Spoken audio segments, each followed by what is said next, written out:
Ladies and gentlemen, welcome to your Five Fave Fives, baby. It is post New Japan Dominion 2022, which means it is time for Five Fave Fives.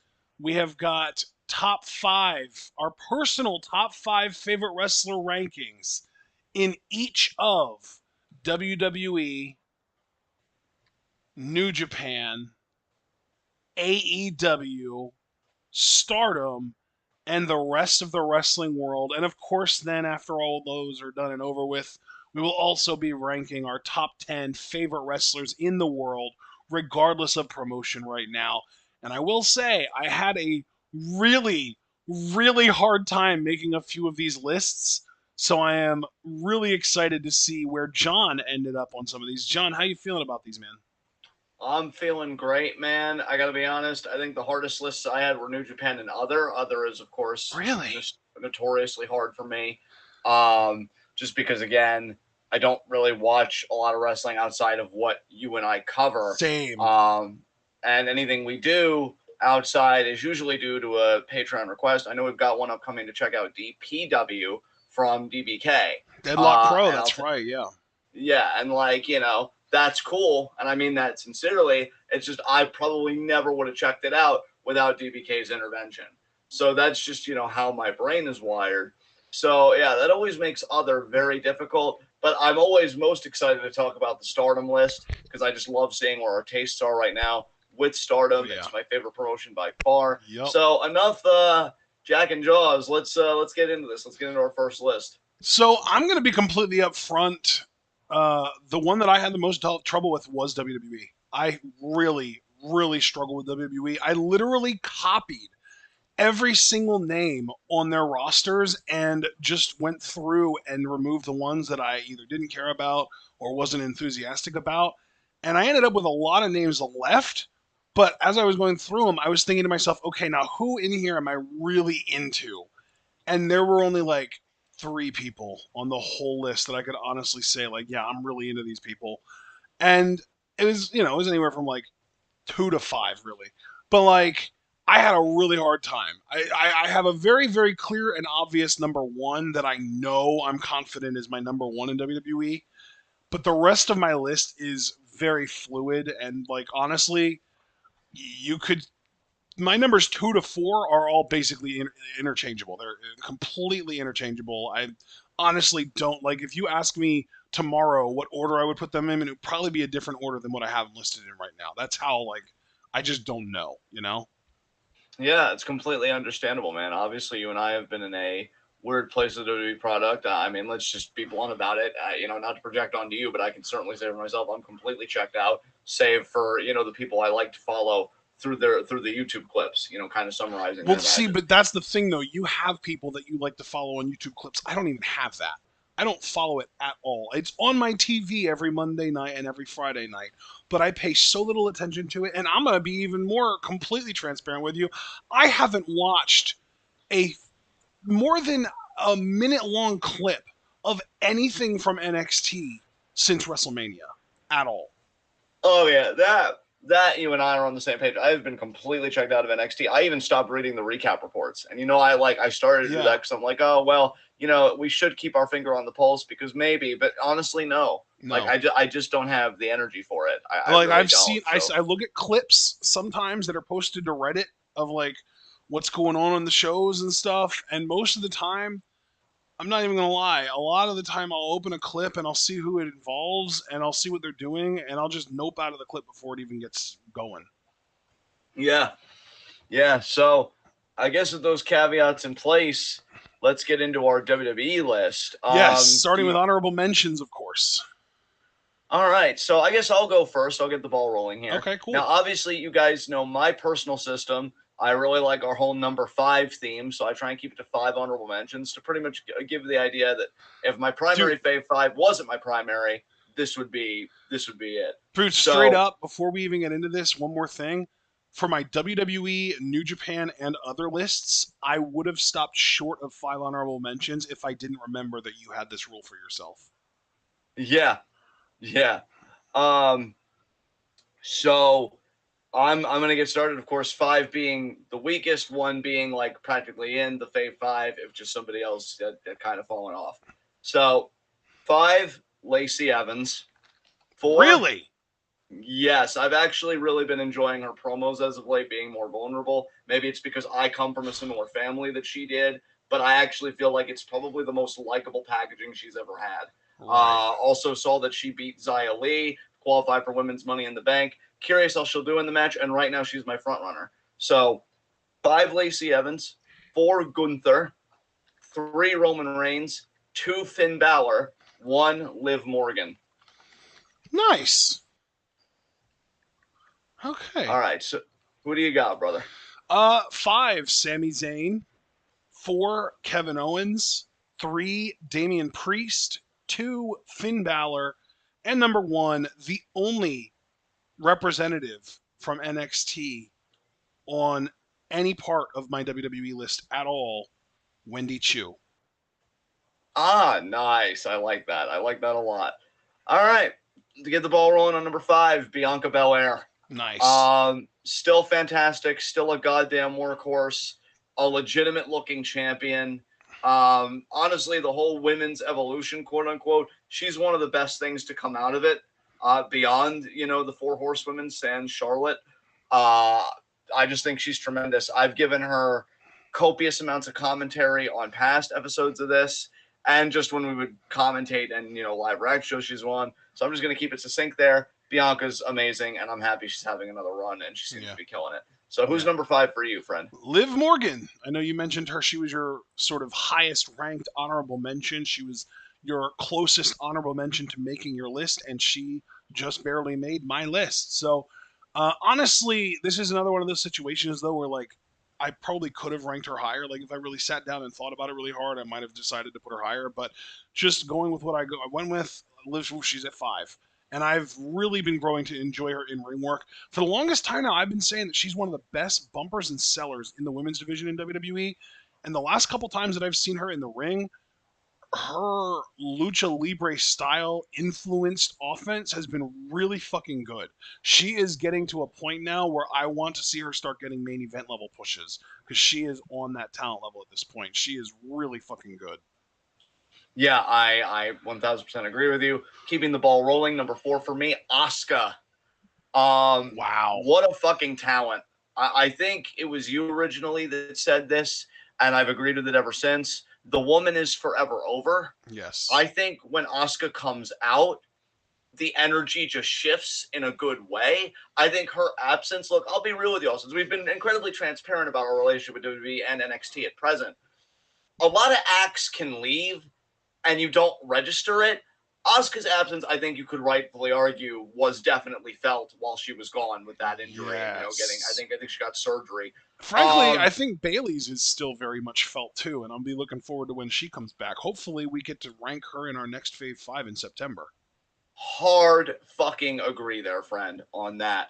The moment she came back to confront Becky, I'm like, okay, finally something interesting. She's a class S troll, just elite fucking tier.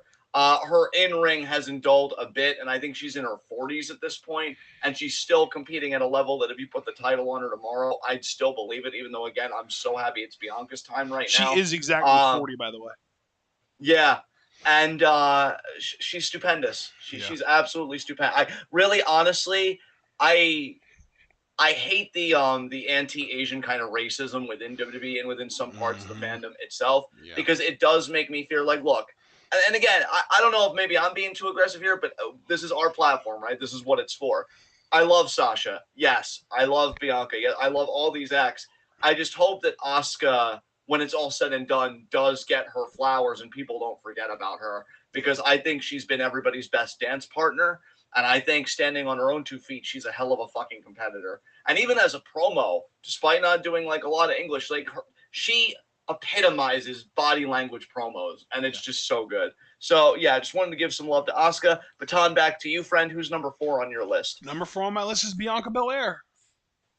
Excellent. Yeah, I've grown to really enjoy her. Every time she's on the screen, it makes me pay attention, which is really the biggest praise that I can give any WWE performer. I think she's been great. I'm very happy, just like you mentioned, that she's getting another run with the title. I really hope that she gets some awesome opponents. I hope that we get the singles match with Asuka. There are a couple other women that, I mean, hell, I'd love to see her against Liv. I'd love to see, her against, bring Shayna over from SmackDown. There are a lot of really, really cool opponents that they could get for Bianca that could really make her reign the stuff of legends because of her talent level. So I'm really, really excited for where she's going to go. Feel like she's been really delivering in matches, especially big matches, over the time that we've seen her, and specifically over this grading period. So massive props to Bianca Belair. She's my number 4. Excellent, excellent. All right, number 3 for me, Sami Zayn. Um, it really is a testament to how great his work has been that I want him to be a babyface again, only because I see potential for an amazing babyface story. The stuff he's doing recently, trying to cozy up to the bloodline. I already showed you the tweet from one fan that was like, imagine if Sammy won Money in the Bank and he just kind of low-key tormented Roman with that. Like Roman maybe even tormented himself because he's so paranoid. And I saw that. And I think I fell in love with it so hard because Sammy's such a great performer. He'd sell the shit out of it and he'd make it work. We'd all be lapping it up just with the utmost glee. Now, is WWE going to pull the trigger on that? Of course not. But I like having my fun campaigns every year. Honestly, maybe Drew will win it. I don't know. Maybe that's how we get to Clash at the Castle, even though I don't think he needs that mechanism at all to get there. Also, I think Finn should be seriously considered as a potential winner just to get that heel heat. That said, Sammy is stupendous, and I don't think he'll ever be a world champion, but I love being wrong at times like this, and I would love if WWE proved me wrong, because this dude, for the past 2, maybe 3 years, has been doing some of the best work in the entire fucking locker room. And yeah, if he's happy with what he's doing, great. I, of course, would want more from him only because I love him. I'd like the main event push. I'd like the world titles. And not to mention, he's just a great fucking human being. Sammy for Syria now has 2 operational clinics. So fucking Chad. And yeah, just Sammy's got my utmost respect, man. He's everything the business should be, if we're being honest. So yeah, Sammy comes in at number 3 for me. Completely agree with you, man. He's awesome. I didn't rank him higher because I just don't feel like he gets used in a way that is overly interesting to me. Obviously, he's Yeah. one of the best on the roster at turning chicken shit into chicken salad, but there's only so much that he can do to make things interesting when he's being used the same bad way for years on end. Yes, absolutely. Number 3 for me is Rhea Ripley. Excellent. I figured she'd rank a bit high for you. Yeah, big fan of Rhea. She has kind of been giving off workhorse vibes for the last couple of years on the main roster. Really, since even before she got called up to the main roster, I would say that she's been giving off workhorse vibes since right around the time she won the NXT Women's Championship in December of, I believe, 2019. I think that she has really how many times have we talked about her carrying Charlotte to a passable match and even a compelling match? And even lately she's been doing really solid work with the Judgment Day and feuding with Liv. I mean, her interactions with Liv in these matches have been fucking fire. They've been so good. She is like this jacked up, bigger woman who can move and sell like a Liv-sized woman, a smaller woman. She's just really impressive physically. She's really good at the actual technical aspects of wrestling. I think that she's got great psychology. I think she checks really all the boxes. Plus, she has an insanely unique look, obviously. I would not be surprised at all. And this is one of the women that I was going to mention earlier in the Bianca, praising session. I would love a match between them, a singles match between Bianca and Rhea at SummerSlam. I think that would be fucking amazing. And actually, isn't that? No, it's happening at Money in the Bank, I think, because Rhea just won a contendership match. So we're getting Rhea Bianca at Money in the Bank. I'm hoping Rhea either cheats or wins the title or gives her a run for her money so we can run that back at SummerSlam. That would be great.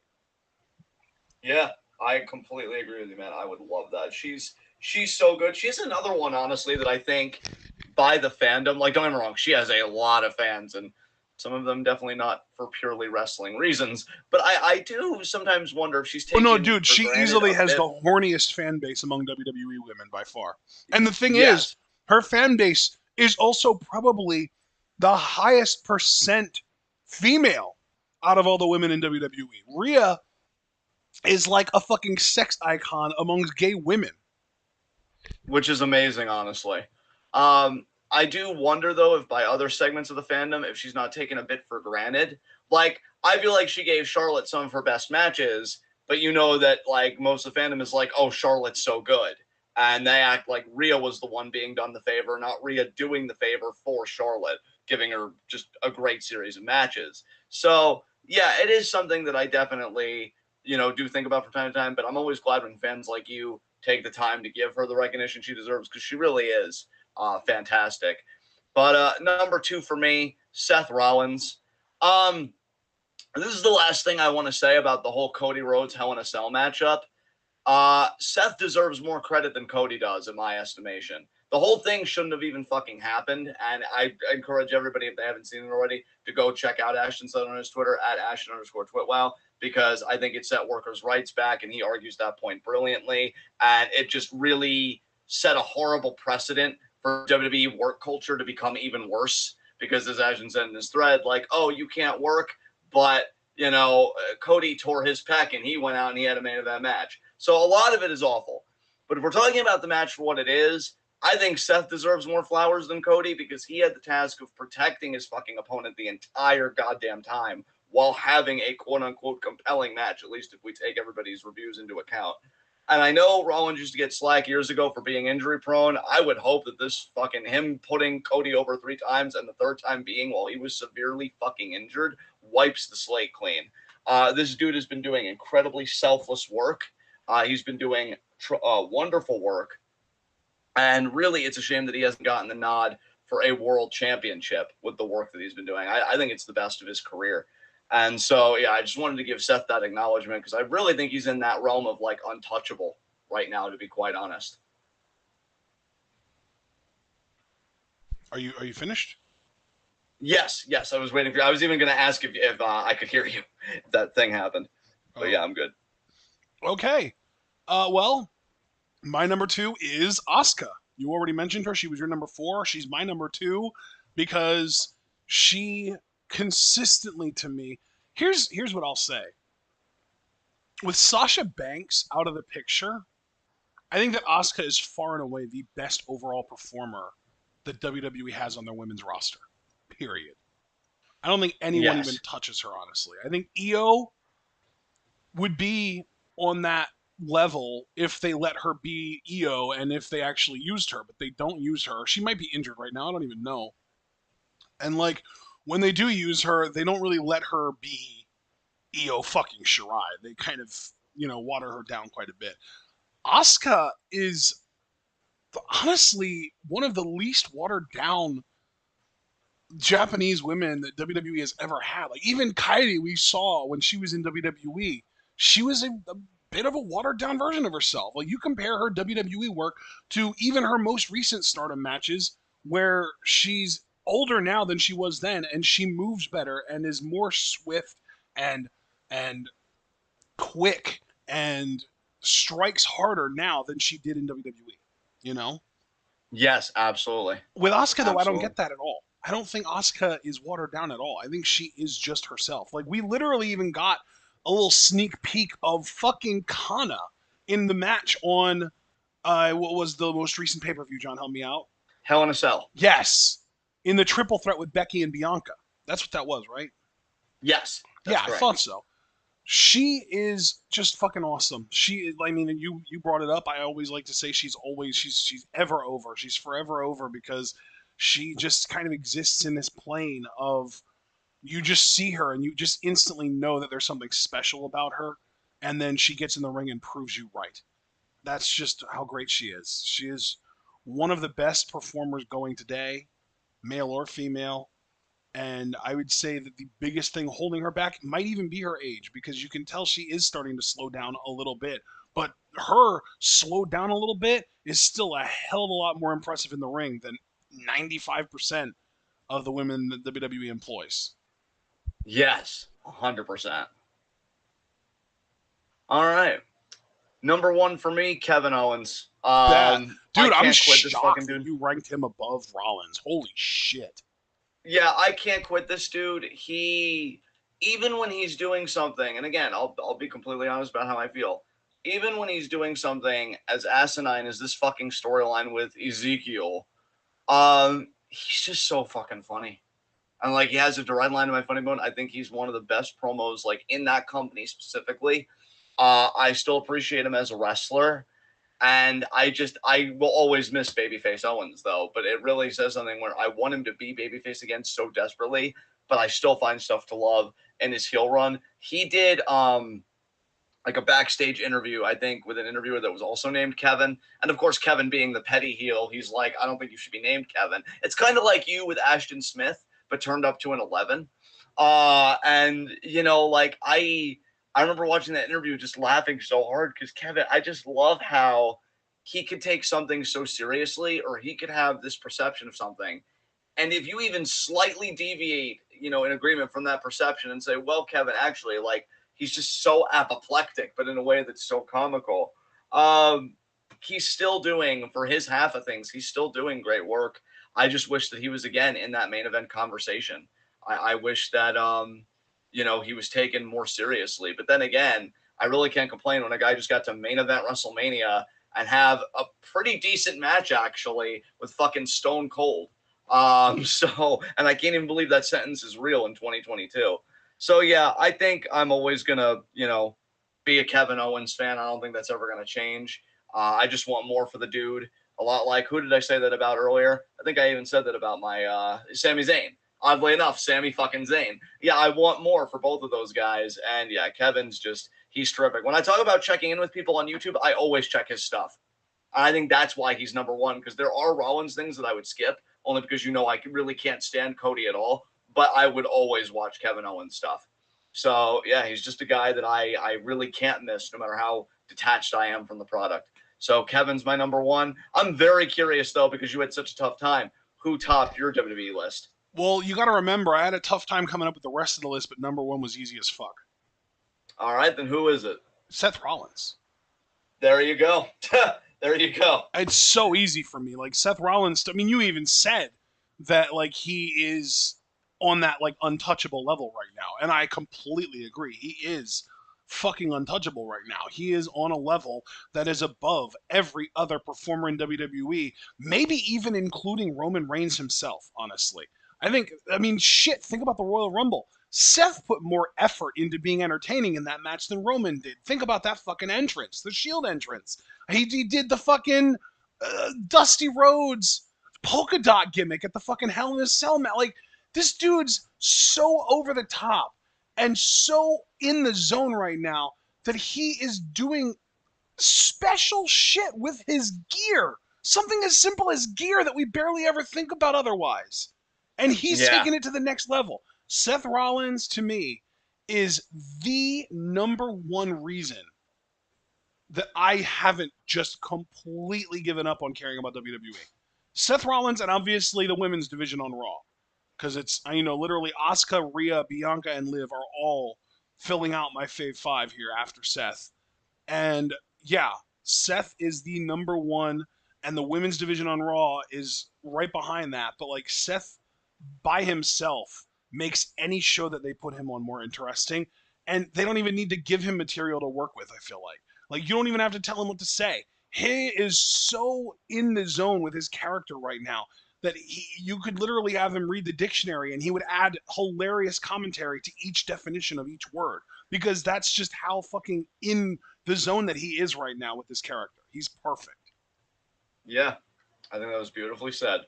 All right, that rounds out WWE. So now I'm actually excited for AEW here. Yeah. But since I did honorable mentions for WWE, Well, I'll say you right start now, with I AEW. have the most. I know you only have 5 for everything. I basically, for honorable mentions, I tried to list everyone that I feel really enthusiastic about. And if that number was less than 5, I tried to add people to get to 5. But there were the 2 instances where I didn't have to add people were AEW, where I have the most, and Stardom, where I have the next most. And then I have 5 exactly for WWE, New Japan, and other. So AEW has far and away the most honorable mentions for me. I'm going to start at the bottom, and most of the biggest reason that people who are at the bottom are there is because It's specifically just we haven't seen enough of them for me to rank them higher. You know what I mean? Yes. So from the bottom, we've got Riho, who I absolutely love and want to see more of. Red Velvet, who I like, and I'm starting to like more and more every time I see her. Ruby Soho, who I am obviously a fan of, but I'm not like OMG overly enthusiastic about. Mercedes Martinez, who's a fucking badass, and I also want to see more of. Chris Statlander, who I'm growing to really become a fan of big time. Thunder Rosa, who's just fucking great and needs more TV time. Samoa Joe, enough said. Jamie Hayter, build a division around her.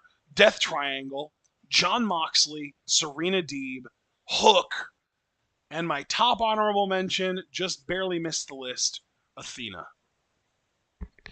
Interesting. Okay, so for me, number 5, Red Velvet.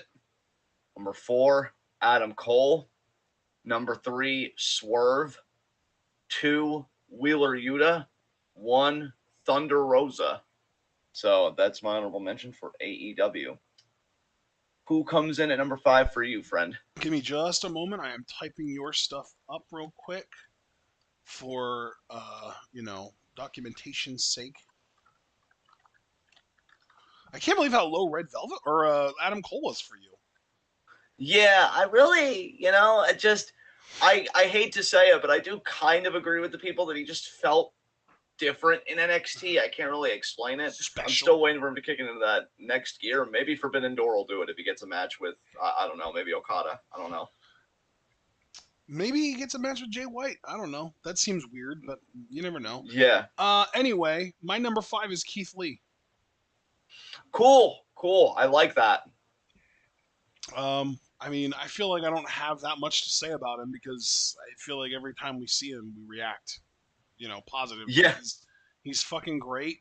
He does shit that someone his size shouldn't be able to do, and because he is his size, he's also just freakishly strong. I want him to be a world champion in AEW before the end of 2023 at the absolute latest. I hard agree with that. I think he's definitely put in the time. He's got the talent. Absolutely. Number 5 for me, Serena Deeb.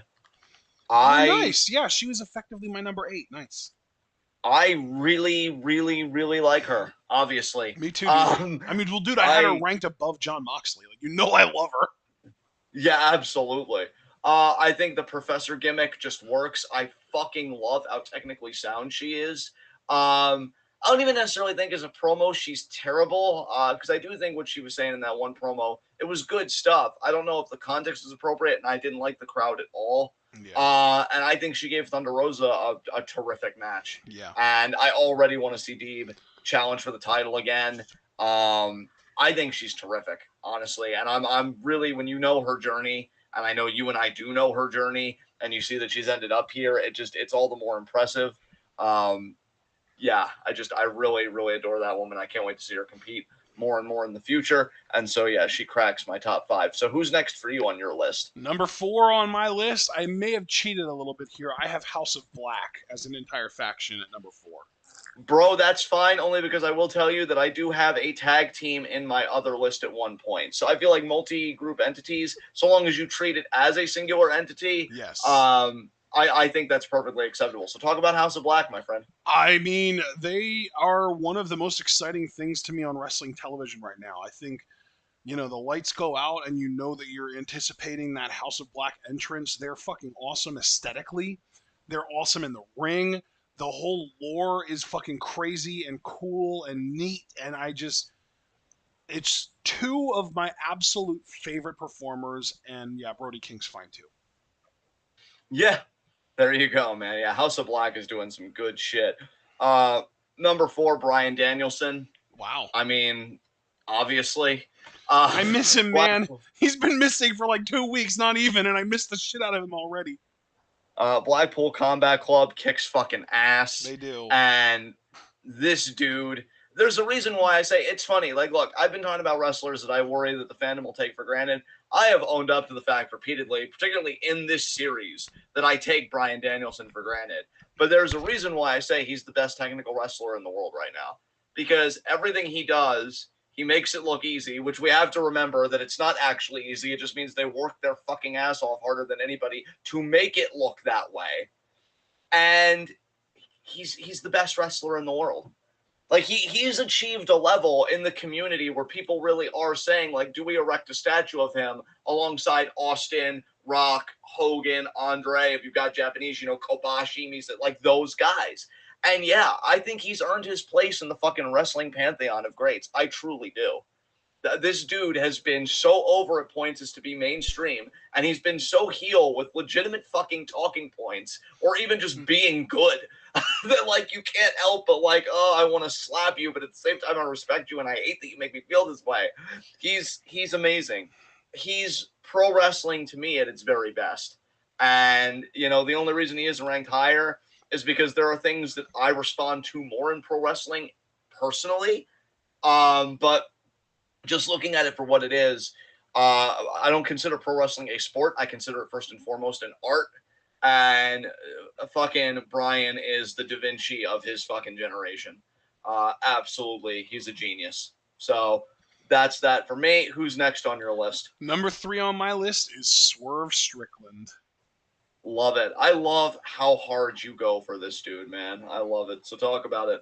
He's just one of the absolute best, and I will always stand different. If you're really, really good in a way that we've seen before, I will be so much less impressed by you than if you're just good in a way that's totally unique and we've never seen it before. And to me, Yeah. Swerve is really fucking good in a way that we've never seen before. So he's both. He's the best of both worlds. He's fucking incredible. Swerve, like, I'm so excited for his heel turn now because to me, he did his absolute best work in Lucha Underground in season 4 as a fucking heel. He's so good. I love how much malice there is behind everything he does when he's a heel. And even in season 3, when he was feuding with Dante Fox, you could see that same malice, not because he was a heel, but because of how much he fucking hated that dude. And like, and even just lately in AEW, just talking about the current run during our grading period that we're doing these for, his team with Keith Lee has been great. He's a great tag team wrestler. We've seen that before too. He's literally a former trios champion in Lucha Underground. He was fucking awesome in Hit Row. I'm gonna try and stick to AEW, but like, yeah, Swerve has 11 out of 10 swagger. He has fucking incredible ability in the ring. He's so different and unique, and just the way that he moves and maneuvers his way around the ring. It's like, you know how in Brawlhalla, John, whenever a new character is introduced, we're always worse against that new character because we don't know what like hitboxes their SIGs have and stuff. Yeah. That's Swerve, but all the time, because you can't game plan for someone that is unlike anyone else. Very true. Very true. He's just special, man. He's just special. Love it. 3 for me, Jon Moxley. Gonna be maybe a little too personal here, but I have seen the reports, and I'm guessing everybody has, that Jeff Hardy did get arrested again, and I am rooting for this dude to get better. And I think one reason I am rooting for this dude to get better is that Moxley did, and I've been saying, I think ever since he's gotten clean and sober, ever since he's gotten his head right and his mind right, he's been doing some of the best work in his entire career. Like, I would put what he's doing right now against his entire WWE run. And yeah, that would include the original Shield trio, like the first go around, and his WWE title run, which I also thought was actually even a bit underrated. He just feels so passionate, so raw, so authentic.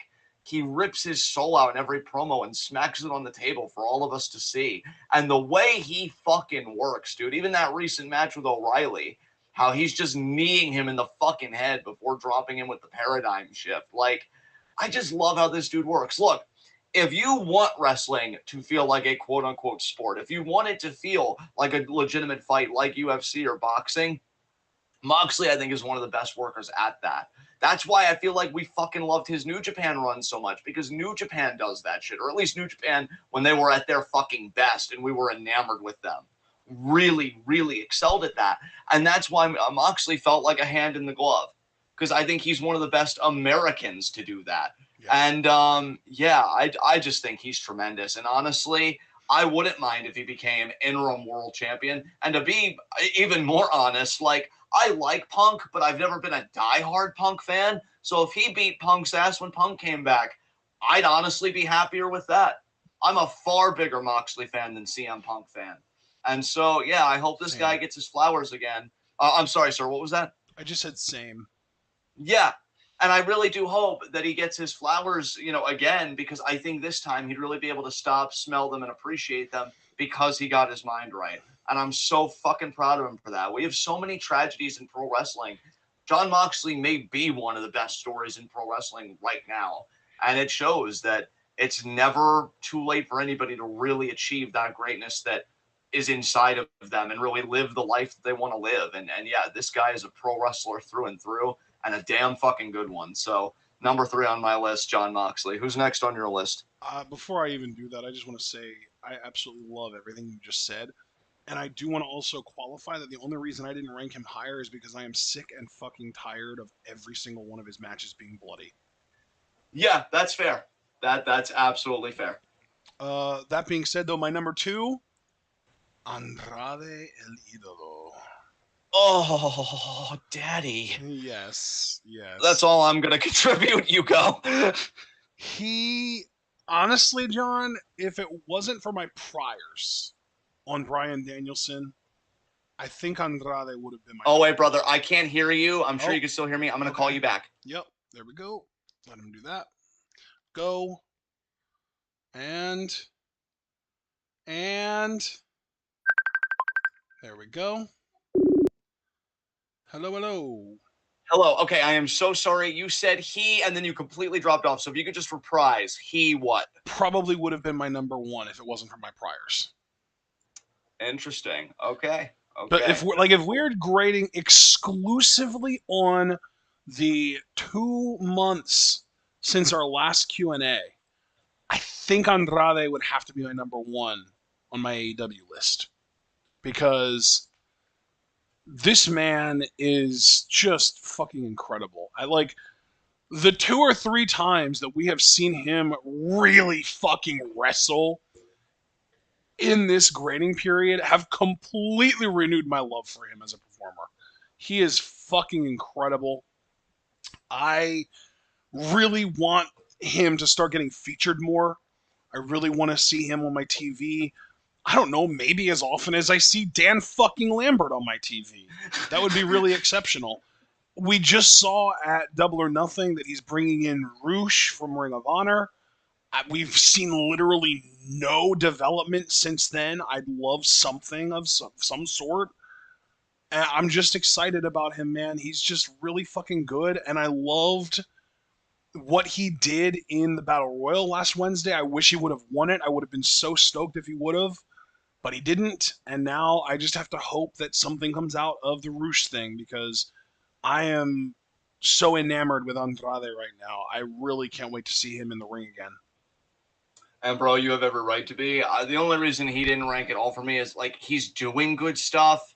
I just don't want to get too invested because I just feel like AEW isn't going to go all the way with it. I guess I'm a bit pessimistic, but him reuniting with Roosh is really exciting, and I want to see where that goes. Even if it's just an AEW tag title run, I'd say I'd be cool with that, and I would be for the moment. But this dude, he's capable of being a world champion. He 1,000% is, and like he's stupendous. So yeah, I love that you gave him that recognition. Number 2 for me. Oh, I'm sorry. MJF. Fucking obviously. Number 1 though, I'm really excited to talk about, so I'm actually gonna keep this brief. I fucking love douchebags. He's a great douchebag. That's all there is to say. So who's number 2 for you on your list? Well, no, I already gave number 2. It was Andrade.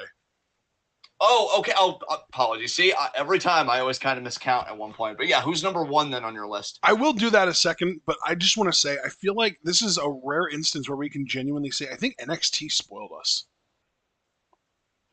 Yeah. Yeah, I think so. Because there has never been another time that we have been, aware of Andrade's existence, that he has been presented better than he was when he was in NXT as NXT champion. No other company has pulled the trigger on him as a world champion. No other company really has even pulled the trigger on him as a main eventer, unfortunately. He is a fucking wrestling god, and he deserves his flowers, damn it. Absolutely. Absolutely. Speaking of wrestling gods, number one for me is Bryan Danielson, of course. Awesome, of course. So, yeah, I already kind of... all those things that you listed that he was the best in the world at, and then you were like, that's just not necessarily what I respond the most to? Yes. Yeah, those are the things I do respond the most to, goddammit. That is my shit right there. Bryan Danielson is the king of the world as far as I'm concerned. And he just, again, I mean, what more do I need to say than the dude's been missing 2 weeks and I already missed the shit out of him? Like, that's how you know that this is my fucking guy. Yeah, abso-fucking-lutely, dude. Abso-fucking-lutely. May I give my number one? Of course. All right, then, because I am going to go a little bit on this one. Good. I'm muting my mic. Eddie Kingston. Eddie Kingston. Yeah, I really, really fucking love how to me, he has all the qualities I love in Moxley, but they might be even turned up a little bit more. The rawness, the passion, the authenticity. This dude's insane. I think he actually is one of my favorite promos in the company and maybe even in wrestling. I on the TWitWoW Discord, which is $3 a month for membership. I know we've got some new people in our chat. Welcome. Good to see you. If you want to get further integrated in the TWitWoW community, I recommend the Discord. Patreon's in the link below. But I had shared the video of Kingston's promo before, oh God, what was it? Double or Nothing. It was before Double or Nothing, where he's got the bottle of liquor and he's like, I'm back to drinking again and trying to drown my demons, but they've learned how to swim, folks. And he talks about the dark place that Jericho sent him to and how he wants to go back to what's comfortable, immediately followed by, and what is comfortable is putting you into the ground. Like, this dude is straight out of a Grand Theft Auto fucking video game. Like, and I mean that in the best way. The idea that in the Anarchy in the Arena matchup, which was a clusterfuck and like my WTF moment of the year, the best part of that match and the most viral part from what I could see in my little corner of the internet wrestling community was Kingston coming out bloodied, looking like he ran out of fucks to give with a canister of gasoline, dousing Chris Jericho with it, and fully set on setting this fucking man on fire. Because who gives a shit about winning a match? This man ruined my fucking life, so I'm going to take his. And oddly enough, it was Ashton's number one that stopped my number one from doing it, smacking the lighter out of his hand and pretty much asking him, dude, what the fuck are you doing? And yet you know that I am both so behind this dude and also admittedly incredibly fucked up when I would be the first one, if he actually went through with it, to be like, well, when you squint, it was 63% self-defense. Like, this dude is amazing. And honestly, there was a night very recently, and that's how I knew he was my number one, where I did not sleep. Some days I'll be like, you know what? I want to stay up and I want to do like X, Y, Z or whatever. And I stayed up and I'm like, you know what? I want to take my family to breakfast today. And so to try and stay awake and to not fall asleep, because my eyes were getting so heavy and like my body was like, no, please, this hurts. What are you doing? I watched fucking Eddie Kingston promos. I watched compilations of them. I watched ones that I could find in Sidebar, heel, face, all sorts of Eddie Kingston promos. And he makes you believe in him. And he makes you believe in what he's fighting for and what he's struggling against and everything. It's just, he's amazing. He is to me what I respond to, in that I want to be emotionally invested in you. I want to see that vulnerability. That's why Lacey Evans, to recourse back to the WWE list, made number 5 on my honorable mentions, because I don't think Lacey and I are ever going to be, besties. I don't think I'm ever going to rank her so highly. But those promos she did were some of the best things I've ever seen from her, because it is her. Just the same way with Kingston, when he talks about his drinking and he talks about how hard it was for him, just thinking like, nobody's ever going to sign me. Nobody's ever going to give a shit about Eddie Kingston. And then he gets to AEW, and then he says, like, I'm taking this seriously. This is my last shot. And you look at his age, the guy's, I think, in his 40s now, and yeah, you know, it is. It is his last fucking shot. Like, if he doesn't make this work, he could maybe do the indies for a little bit longer, but Eddie I think he'd want to Kingston hang is it up. also exactly 40. Yeah, he's 40 now. So this is it for him, right?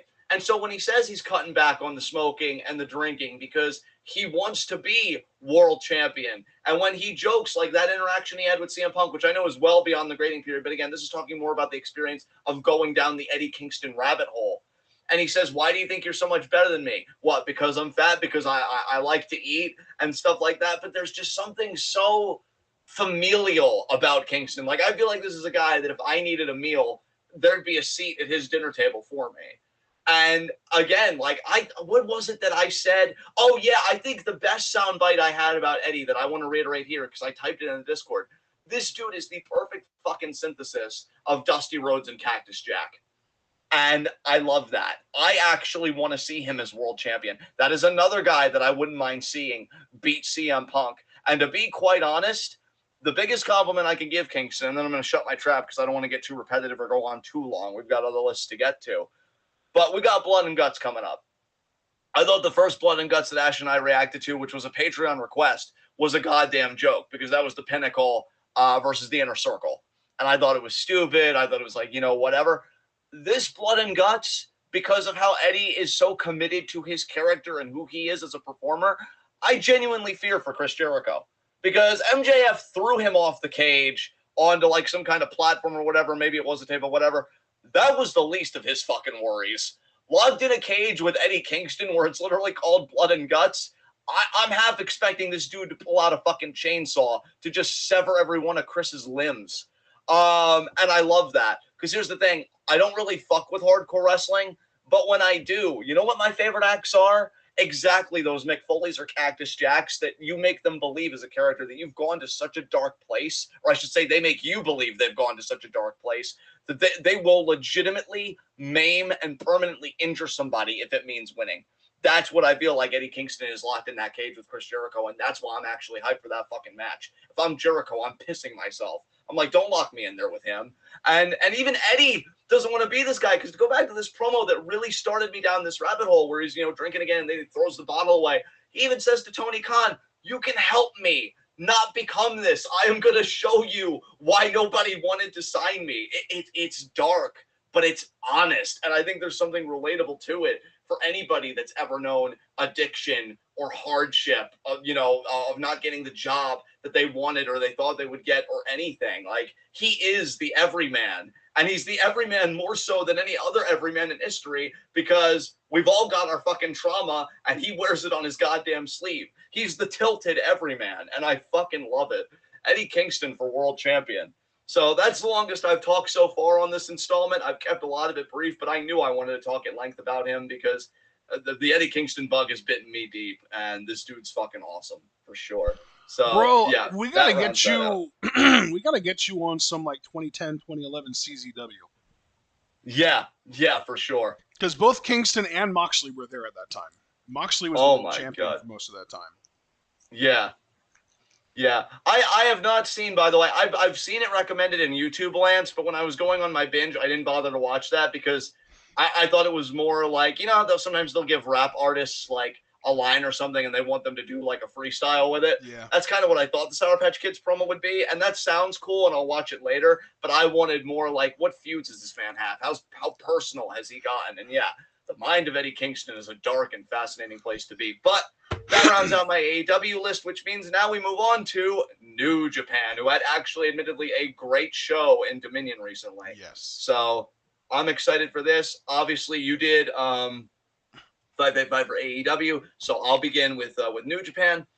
Number 5, El Phantasmo. 4, Tanahashi. 3, Ishimori. 2, Okada.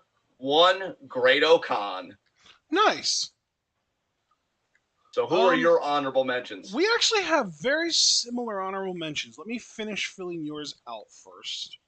Roshi Tanahashi, Taiji Ishimori, Kazuchika. Ooh, I spelled it wrong. Kazuchika Okada and the Great Okan. Okay, now my turn. My honorable mentions, number 5, Hiroki Goto. Believe it or Nice. not. Number 4, the Great Okan. Number 3, Zack Sabre Jr. Number 2, Tetsuya Naito. And number 1, El Phantasmo. Very cool. All right. 5 for me, Jeff Cobb. Dude, same. We both have Cobb at 5. All right, then I'll just say that I'm loving his work in fucking United Empire. I think, this is the best work he's done since Matanza and Lucha Underground. I'm so happy he's a heavyweight tag team champion with Great Okan. That's a tag team I can genuinely get invested in. Definitely. And to be quite honest, if New Japan would just ever decide on a whim, because God knows they've given the title to fucking Evil, so I think anything should be possible in that company. If they'd ever decide on a whim, hey, let's give Jeff Cobb the strap even for a couple months, I'd buy him as IWGP Heavyweight Champion. It's not that hard of a sell at all.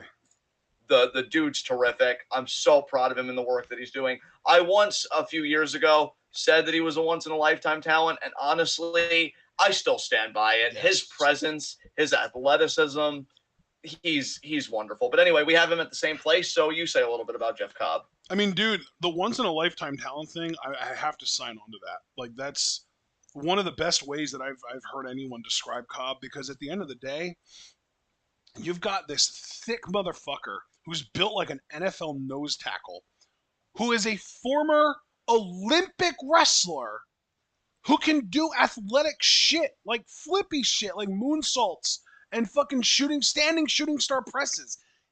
This dude, like you said it yourself, he is a once-in-a-lifetime prospect in the world of pro wrestling. Literally, this dude is Gable Steveson without the rape charges. Yes. Abso-fucking-lutely, without a doubt. He's incredible. And again, I brought up the rape charges, which he obviously doesn't have, but just to double down on that, every single account that I've heard, Jeff Cobb's one of the nicest dudes in pro wrestling. He's one of the nicest dudes you're gonna meet, and apparently he smells great too. Like, how do you beat that? Amazing. I know. Amazing. Yeah. Number 4 for me, Sonata. Shame! Holy shit! Yeah. Again, guys, I'm a broken record, but it's the best stuff I've got. One of the safest workers, I think, in all of pro wrestling, and doesn't sacrifice a bit of compellingness to do it. I love watching this dude work. He is technically fucking immaculate, has one of the most unique looks, and incredibly handsome in pro wrestling. He should be main eventing Wrestle Kingdom as of fucking yesterday. Get on it, New Japan. G1 Sonata this fucking year. Let's fucking go. You say some stuff about Sonata, since again we share him here. Dude, I love. You know how we always praise Ishii for being adaptable, for like, oh, anything you can do, I can do better. He goes against a high-flying opponent, he pulls out a random high-flying move. He goes against a submission expert, he pulls out one of the best-looking cloverleafs you're ever going to see. Like that kind of, or sharpshooters you're ever going to see. Yeah. I feel like Sonata is cut from that same cloth. I feel like Sonata has a lot of that same ability. I feel like Sonata can really kind of match and one-up a lot of people in their style, just like Ishii can do. The difference is Sonata is more physically gifted than Ishii by a significant amount. He's way taller than Ishii, like 6 inches taller than Ishii. He's also significantly more athletic than Ishii. So we're literally looking at a dude who is already starting to work similarly to one of our favorite workers in all of New Japan, but also literally just put that exact mentality in Okada's body, because that's basically what Sonata has. Sonata is basically a more ripped Okada physically, with like the athleticism and the height and the size and everything, but like mentality of Ishii. Like, give me all of that. Yes. Yeah, absolutely. Number 3 for me, Juice Robinson. Don't really know how I feel completely about the heel turn yet, but the first promo he did and the segment he did with the kill switch the pulp friction on Tanahashi and everything, I was sold. Juice is another one very similar to Kevin Owens, which is funny because I know Kevin Owens adores Juice and he supports him like big time. And Juice, when he was CJ Parker, was Kevin Owens' NXT debut opponent. So it's kind of funny, you know, how they're linked up and everything. But he's very similar to Kevin for me in the sense that, like, I can't quit this fucking dude. I love him. I love what he's done since coming to Japan. If you would have told me that CJ Parker, who I felt no connection with whatsoever, that, hey, dude, this guy's going to go through some major, like, shit in his life, you know, positively, and you are going to absolutely fucking love him to the point where you want him to be the fucking IWGP heavyweight champion, I would have laughed in your damn face. And I'm curious what he can do as a heel now. It sucks that he already had to vacate the title because of acute appendicitis. But honestly, look, I've never stopped fantasy booking. I never will stop fantasy booking because I am a masochist, folks, and it's easier than therapy. I want fucking Juice to have a Bullet Club run that ultimately ends with him usurping Jay White and taking it over and being the next leader in the future, because Bullet Club always goes through these, you know, cycles and these iterations. I'd love that. If you're going to commit to him being a heel, which I will admit I already think is a mistake, but I don't see them like having Juice rebel against Jay. I do see them committed to the heel course. So the only other thing would be usurping Jay as the leader and kind of betraying him that way. Yeah, like if you're going to make him heel, go all the way. Just as when he was a babyface and a damn good one, they should have gone all the way to me. Definitely better top guy Jin material than Will Ospreay, and I will go to my grave with that belief. And yeah, just one promo. I haven't stopped thinking about that promo. I haven't stopped thinking about Juice, and I really want to see him. I really do. So I can't wait to see him in G1. And here's to hoping he gets some big game wins this time because he's a fucking heel. So I feel like we finally diverged at this point. So who is next on your list? Yes, you are correct. And my number 3 was one of your honorable mentions. It is the motherfucking ace, Hiroshi Tanahashi. Excellent. Talk about it. I mean, you know, the match that we just watched yesterday between him and Goto was so fucking good that it got Goto into my honorable mentions. What more needs to be said at that point? That's true. Like, Very Tanahashi, he showed up on AEW already this month, or at least over the course of the last month, maybe I should say. He just had an exceptional match with Goto that really reminded me why I fucking love him. Like, my respect for Tanahashi is so high. And I even, like, kind of took some shots at Okada during the Okada match yesterday because of how much I love Tanahashi. Like, obviously I love both of them, but, like, Tanahashi to me is a victim of cellular degeneration, because if this motherfucker didn't age, he would be ace for life. You're not even wrong, honestly. Like if he could retain his like 32-year-old body for the rest of his life, no one would ever unseat him as the ace. And I don't like, obviously Okada's amazing. Okada's incredible. But Okada, even to this day, 32-year-old Okada compared to 5-year-old Tanahashi or whatever it is, Okada still isn't more popular than Tanahashi, despite him being the fucking king of the world in New Japan for the last decade. Yeah, dude. I don't think you're wrong in anything you're saying. It's really incredible, the career that Tanahashi's had. Yeah. It's so funny because I've always been of the firm belief that Tanahashi isn't Japanese Cena. He's Japanese Austin. And I just keep doubling down on that take.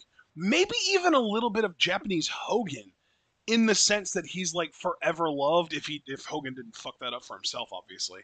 But like, yeah. And really, that's just even more like Austin, because Austin did some awful shit, but he's still forever beloved regardless. Yeah, absolutely. I mean, dude, don't we even have empirical data in a way to back this up? Because you show me those polls. Yeah, dude, I show you those polls every year when I find them, and Tanahashi is always at the top of them. Like, every single year. If it's not Tanahashi, it's Ibushi. Those two guys, and then, like, Sonata always ranks really, really highly as well. And, like, it's always, like, Okada is always, like, and, like, Naito. That's right, Naito is the other one. So it's, like, Ibushi, Naito, Tanahashi are, like, the big three. Like, those three guys are always way, way at the top, no matter how hard they're pushed.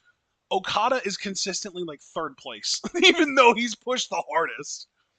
And Yeah. then like I think Ibushi is usually like top 5. Like that's your top 5 right there. So like, yeah, man, Tanahashi's just the king. And like I love Naito, but like to compare Naito's body of work over the last couple months to Tanahashi's doesn't even feel fair.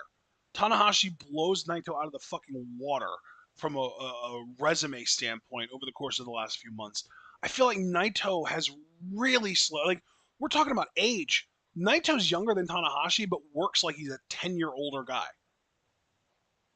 Yeah, absolutely. Naito works slower than Suzuki. Yeah, oh god, he kind of does, yeah. Shit. Like, I fucking love Suzuki, and obviously he would have ranked really, really highly on this for me if we would have seen him during this rating period, but we didn't. But, like, and technically we did, but it was on AEW, not New Japan. But, like, yeah, Tanahashi, you know what? I want to get a concrete number on this. Tanahashi is 45 years old. I was right.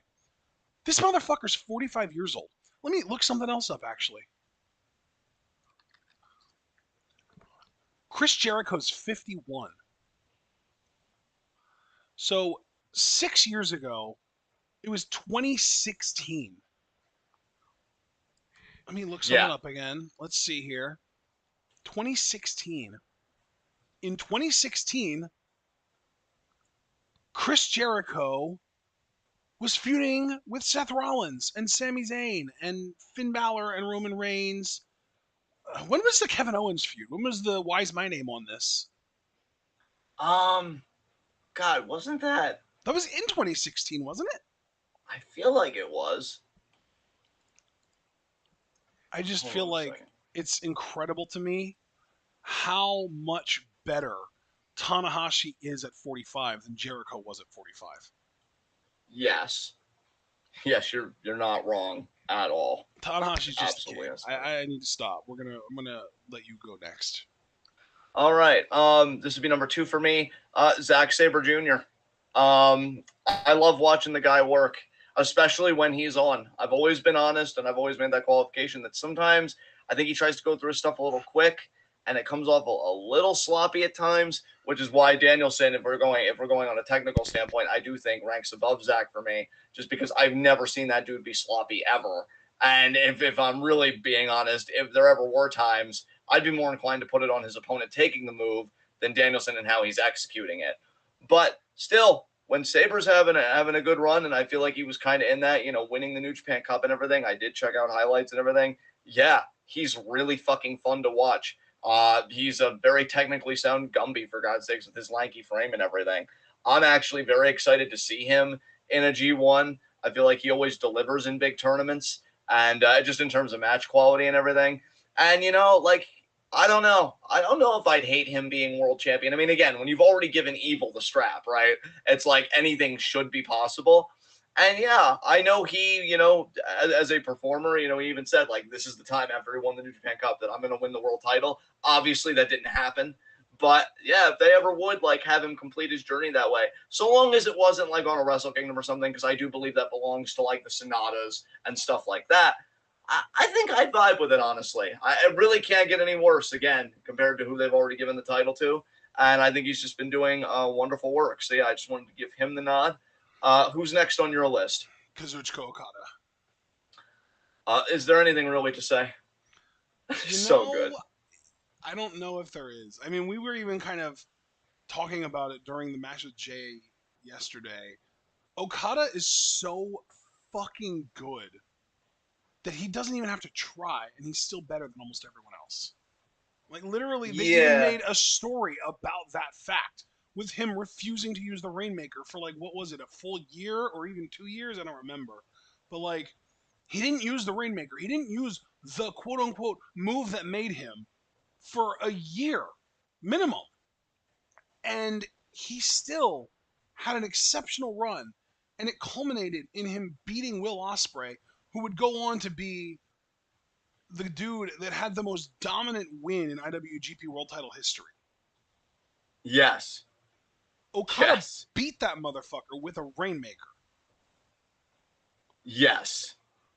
I mean, that's what I'm saying, though, is like they made a whole story about him not even having to be at his best and still being better than most of the roster. And like, that's who he is. That's just who he is. Okada gets kind of lazy sometimes, and he kind of lazily walks from spot to spot, and it's kind of not that impressive until it is, because then he pulls out a fucking drop kick and your jaw ends up in the floor. Bro, these people, the fucking New Japan locker room lines up so they can thank Okada one by one for the check. And as Okada gets into his usual Ferrari, he's like, still everybody but Tanahashi, but then Okada will just get in his usual Ferrari and just be like, that's no problem. His usual Ferrari. You're going to be quoting that every time Okada gets brought up for the foreseeable future. She said it so innocently, and I'm like, why isn't he a heel, honestly? Like, this dude low-key is an asshole. Like, nobody should be that good. And, like, that, like, he really is. Because you say Japan does capitalism even harder than America in some ways, because the minimum wage is even lower there than in America. If that's true, this dude is fucking the symbol of capitalist excellence that people fetishize about.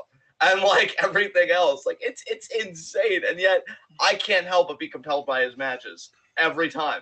This dude sucks you fucking in, right down to his ring gear. You were talking about like, or even his entrance gear, more pointedly. You were talking about that with Rollins. This fucking dude, he really is. He's special. He's special. So I don't blame you having him ranked that highly. Remember when Okada made a story out of not wearing shorts? I know. It's absurd that you can even say that sentence and it's real, but then I feel the need to defend myself and be like, no, you don't understand. You had to be there. Yeah. That's remember when Okada had a whole storyline where he lost the world title to Kenny Omega and then started bringing red balloons and dyed his hair red to the ring? Yeah, Jesus Christ. Remember the fucking pop when we saw him with his proper gold hair again?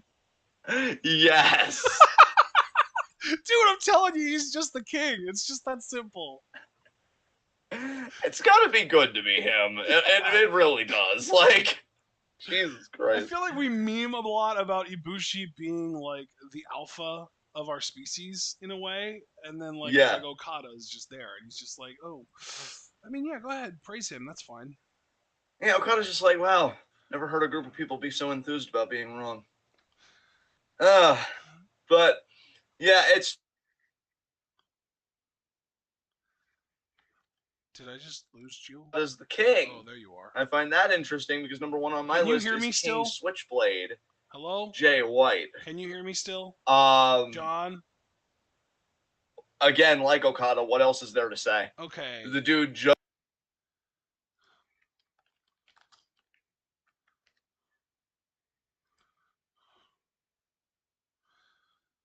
Hopefully he calls back quickly and doesn't go on a long thing. You know what? I am going to actually attempt to call him just to get his attention. Be like, hey man, the call hung up. And then hopefully he calls me relatively quickly. There we go. He's going to call now.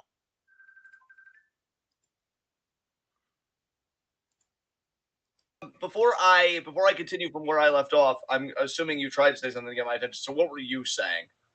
I honestly don't remember what I was trying to say. You know what, dude? I think all I was trying to say was that you cut out because you cut out really bad, and then you couldn't hear me. Oh shit! Well, then maybe I should just start over. So yeah, Number one for me is King Switch Jay White. Oh, same. We actually have the same number one here. This is great. Excellent. So yeah, as I was saying, and I'm just gonna go through all of it again because I cut out.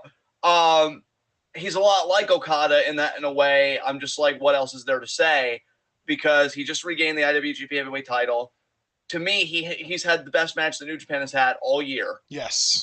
Because the only other match I had in competition with this in my personal year-end awards, which, you know, I've been trying to do the best job possible of keeping track of that this year more than any other. Okada Ibushi, right? Okada Ospreay, actually, from Wrestle Kingdom. Right. But what I was saying was, and that's why I'm glad you called me, because I hate when I get too much on a roll and you're like, oh, we didn't get any of that.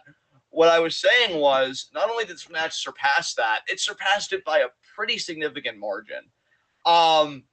I love Jay's promos. I've said that before. I love how he works in the ring. I mean, you were saying in our live reactions for Dominion, which I encourage everybody to go on the channel and listen to those, particularly the main event, because I feel like that was some of our best work personally. I love the energy of that whole match and our commentary. That the storytelling was incredible. So the dude's psychology is on point. He's 29 fucking years old. He's going to be 30 this year in a matter of months. But to put on that kind of masterpiece at that age, and he's just the best he's ever been. I said it when he had the Wrestle Kingdom match with Ibushi. It's like he finally really put it all together, and he's become the wrestler that I think a lot of people always thought he could be. I will say, it's a shame that he inherited Bullet Club at this particular time, because I feel like so many people are fatigued on the faction. And that's kind of a shame, because I think as a leader, if we were going by leaders like Devitt, AJ, Omega, and now Jay might be my favorite Bullet Club leader, and then second would be AJ. I never cared for Omega's Bullet Club run if we're talking about leading the faction. And obviously, I can't comment on Devitt because I really didn't see a lot of it. But I think he is my favorite Bullet Club leader. I love how he carries himself. I love, how they've kind of trimmed the fat, kind of like how you said, and they've got new people, but it seems like they've kind of closed the gate, like, okay, this is who we're focusing on. And it seems like, again, we're in the midst of what I've been saying, a Bullet Club renaissance. And I really hope this guy gets a 6+ month reign at least. I wouldn't even mind if he went 9+. With that world title, I'd love if it was him versus Sonata at Wrestle Kingdom. I think those two could have a fucking banger. And I will say, for as much as my heart breaks for Ibushi, I will admit that the best part about him not being in a G1, even though we're missing out on stellar 5-star fucking matches, is that I did kind of get burned out on him winning G1 seemingly over and over.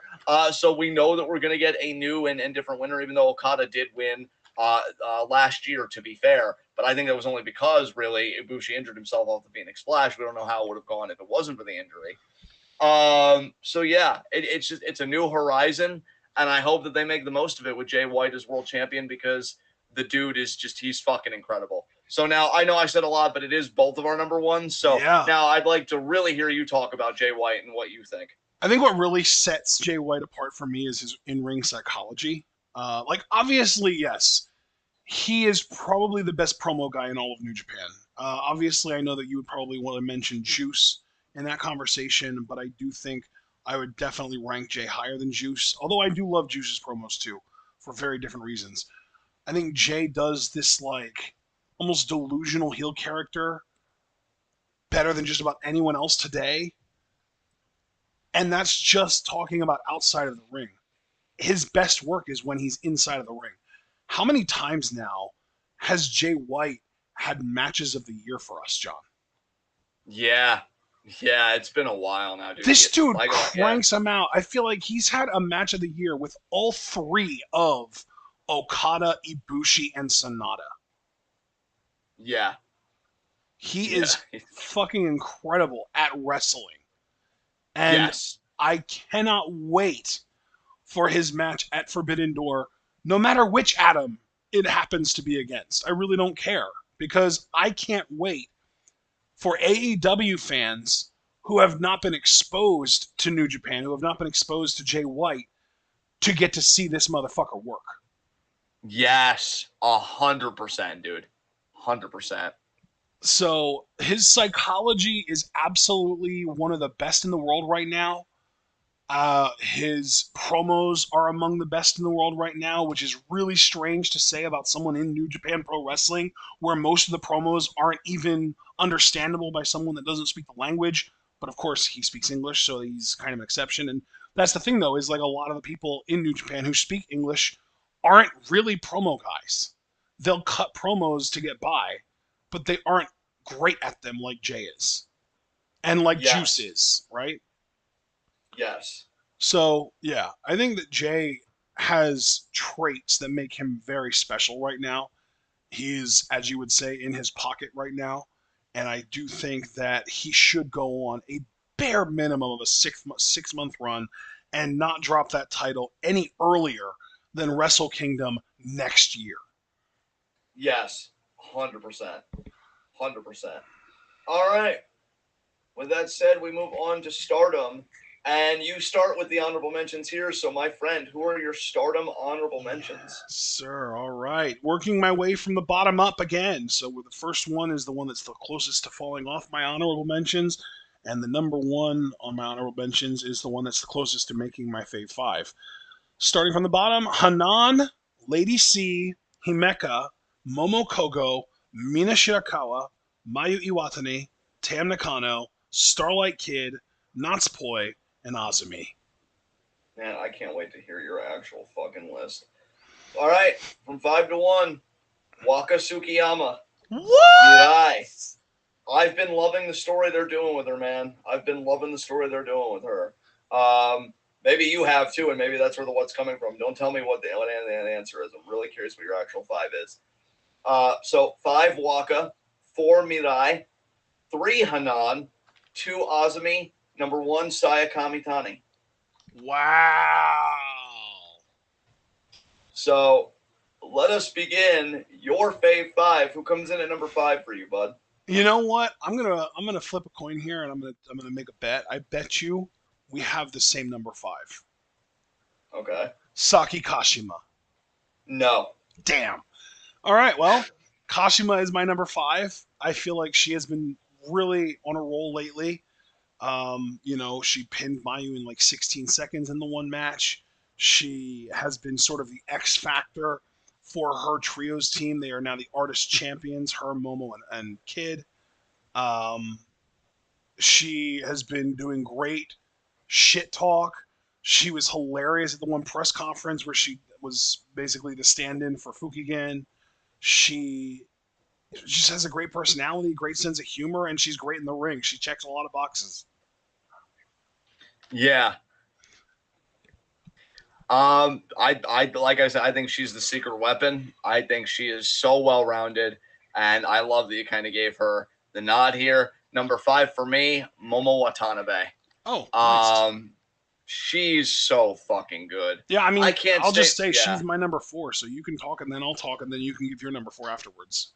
Excellent. Yeah, I really hope this is the fucking time, man. I have my doubts, but I really hope she's the one to beat Shuri.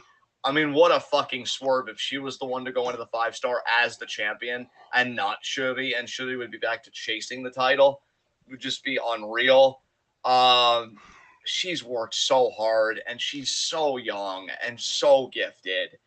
I want to believe, I want to believe that she can be world champion because that's where she deserves to be. Yes. I love how she works in the ring. I think she's one of the best technicians, in Stardom. I love her kicks. I even do think she has a bit of charisma in her own way. You look at the backstage promos and everything, and just sometimes how she'll be on the mic, the way she can taunt Utami or psychologically, kind of pick apart Azumi and this and that. And really, I feel like Momo's at a stage, given what she's done, and especially with Azumi on the come up, those two could really elevate each other for the next several years. Like, that could be a, seminal feud in Stardom, would be Azumi and Momo Watanabe. I love her fucking matches with Mayu. I have said repeatedly, actually, recently, I hope her and Mayu are in the same block again. I never get tired of Momo and Mayu wrestling each other. And I just want the woman to get what she's due. You ranked her even higher than me, though. So please, friend, by all means, give Momo that praise. You mentioned how young she is. I really want to drive that point home. I want anyone listening to this to be like, holy fuck, she really is so young. You know how AEW has the 4 pillars, Jungle Boy, MJF, Sammy Guevara, and Darby Allin? Yes. And you know how they also have the 4 young killers, Lee Moriarty, Daniel Garcia, Wheeler Yuta, and Hook? Yes. Momo Watanabe is younger than every single one of those names I just mentioned. Holy shit. She's younger than Hook, John. Wow. Hook's 23, Momo's 22. Wild. It's fucking wild, brother. We get so used to the average age in Joshi already being 24, 25 years old, maybe even a little younger than that 30-somethings get called grandmas. Like Cosmic Angels are 31, 32, 33, 34, and they get called grandmas pretty consistently. And then we talk about Momo, she I almost perceive her of being like average age because it's Stardom and she is practically the average age in Stardom. But no, she's only 22 fucking years old. Her brain isn't even fully done becoming itself yet. Like that happens around 25 years old. She's only 22. She's still so fucking young. She's nowhere even close to being as good as she's ever going to be yet. And that's terrifying because she's already fucking great at this. Yes. Yes, 100%. Literally the only reason that she has not already won a world title in Stardom yet is because she likes Rice more than she wants a world title. Yeah. Goddamn. I hate those that we have a culture where you even have to choose. She fucking loves her Rice, man. She really does. Yeah. Jesus. All right. Number 4 for me, Mina Shirakawa. I love this woman. We've already talked to death about how hard she's worked and what a great story she is. I want her to have International Cosmic Angels, damn it. Yes. Like, give it to her. I want to see what she does with it. I want to see her, honestly, as a future SWA champion.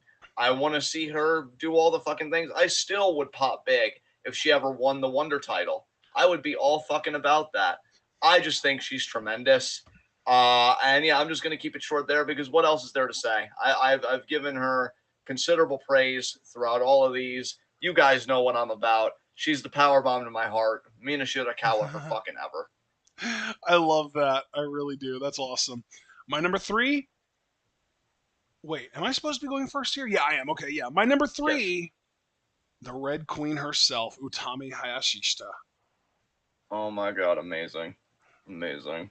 She, every time she's on my screen, it puts a smile on my face. She gives a rose to some cute little child in the crowd, and it just warms my heart. And then she gets in the ring and beats ass. She does. She does. She is so fucking good. I am so glad that she is the leader of Queen's Quest now. No one deserved it more. As much as I love Azumi and will not deny that she definitely did deserve some kind of nod along those lines, I would rather her nod just be winning a major title within the next few years.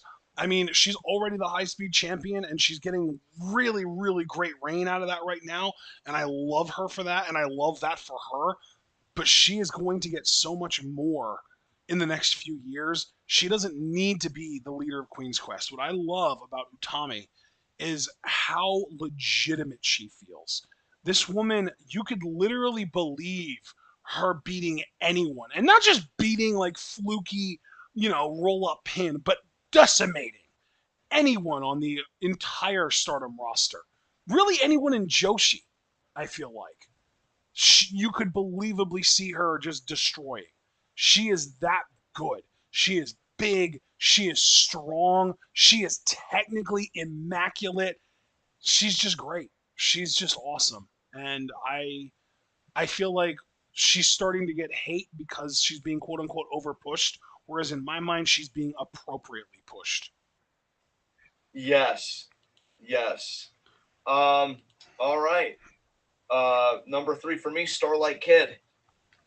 I am never going to do better than the praise I gave to her on the last Five Fave Five because I put my back into that shit. And I gave all the praise to her that had been building and building this whole run. So I'll try and keep this brief. I am so proud of the work that she's done. I'll give Stardom credit on the booking and writing side. This is one of the best written heel turns I've seen in a minute because she's actually winning. Like I've said over and over, and I'm not letting this line go, you should only make a turn if as a character you feel stuck or you wish to attain something that your old ways, your old dispositions, whatever, aren't working. And Kid, when she was in Stars, she said, I want to be high speed champion. I want to be goddess champ. I want to be artist champ. Those 3 titles, there was even a story where she was going to go after them in pretty close range to each other. There was like a whole range of shows and she was going to get a title match. Yeah. Succession, yeah, exactly. She's won all those titles now as a heel. Yep. Started with High Speed, which she had a great fucking reign with that, and it was her 8th attempt. She won Goddesses, even though they lost it on the first defense. Black Desire are in the record books as former Goddesses champs. And now she's an artist champ, like you said earlier when you had Kashima at number 5, with Kashima and Momo. I love that this heel turn actually makes fucking sense. That, like, because we should have trouble, especially when it's a face to a heel, we should have trouble arguing against a heel turn. Because it should be like, but no, you're better than this. But aren't I? That's the point, isn't it? I am better than this, and I didn't get what I deserved as a babyface. Look at what I've done as a heel. They should always make a compelling case for villainy. That's what makes it so alluring. And I love what they've done in terms of the writing and the presentation. Starlight Kid has been presented in such a way, and by the way, presentation only works if you carry your half of the fucking load, and I'd fight anybody that would say that Kid hasn't done that for herself. I would 1,000% buy this woman as a future Wonder of Stardom champion. We know she's getting ready to challenge Kamitani. I don't think she'll beat Kamitani, but not this time. Not this time. But I do one day hope that she does win that white belt. And I'll tell you something, folks. I don't give a shit about size or anything else. I buy this woman as a world champion. There is just something about her, the way she wrestles, the way she carries herself, even in promos and personality. She is the leader of Oedo Tai. Like, yes. Honestly, like, I know she's number 3, and I probably shouldn't be talking this long about a number 3, but I have to say, too, you really fucked Natsuko over here. Because what do you expect us to do when she comes back? Because, like, I'm already expecting Kid as a character to not take orders from Natsuko. But as a fan, I'm not going to buy it. I'm telling you right now, I'm not going to buy it if that's where they go. Like, Natsuko's just going to comfortably go back to being leader. Nah. Kid's the leader. Yeah. Natsuko injured herself stupidly. You know, I'm glad she recovered and I'm glad she's okay. But we all saw the tape. It was a stupid injury that maybe they would try and have her blame on Utami, which is completely nonsensical if they go that route.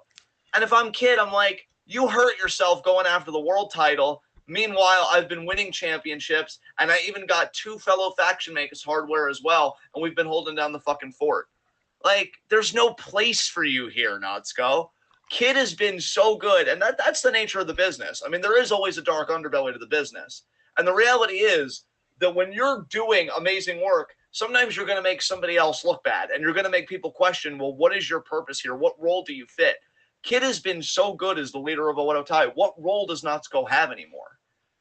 Underling. Like, underling. And if she can't accept it, I don't buy you as anything else. Maybe fuck all the way off.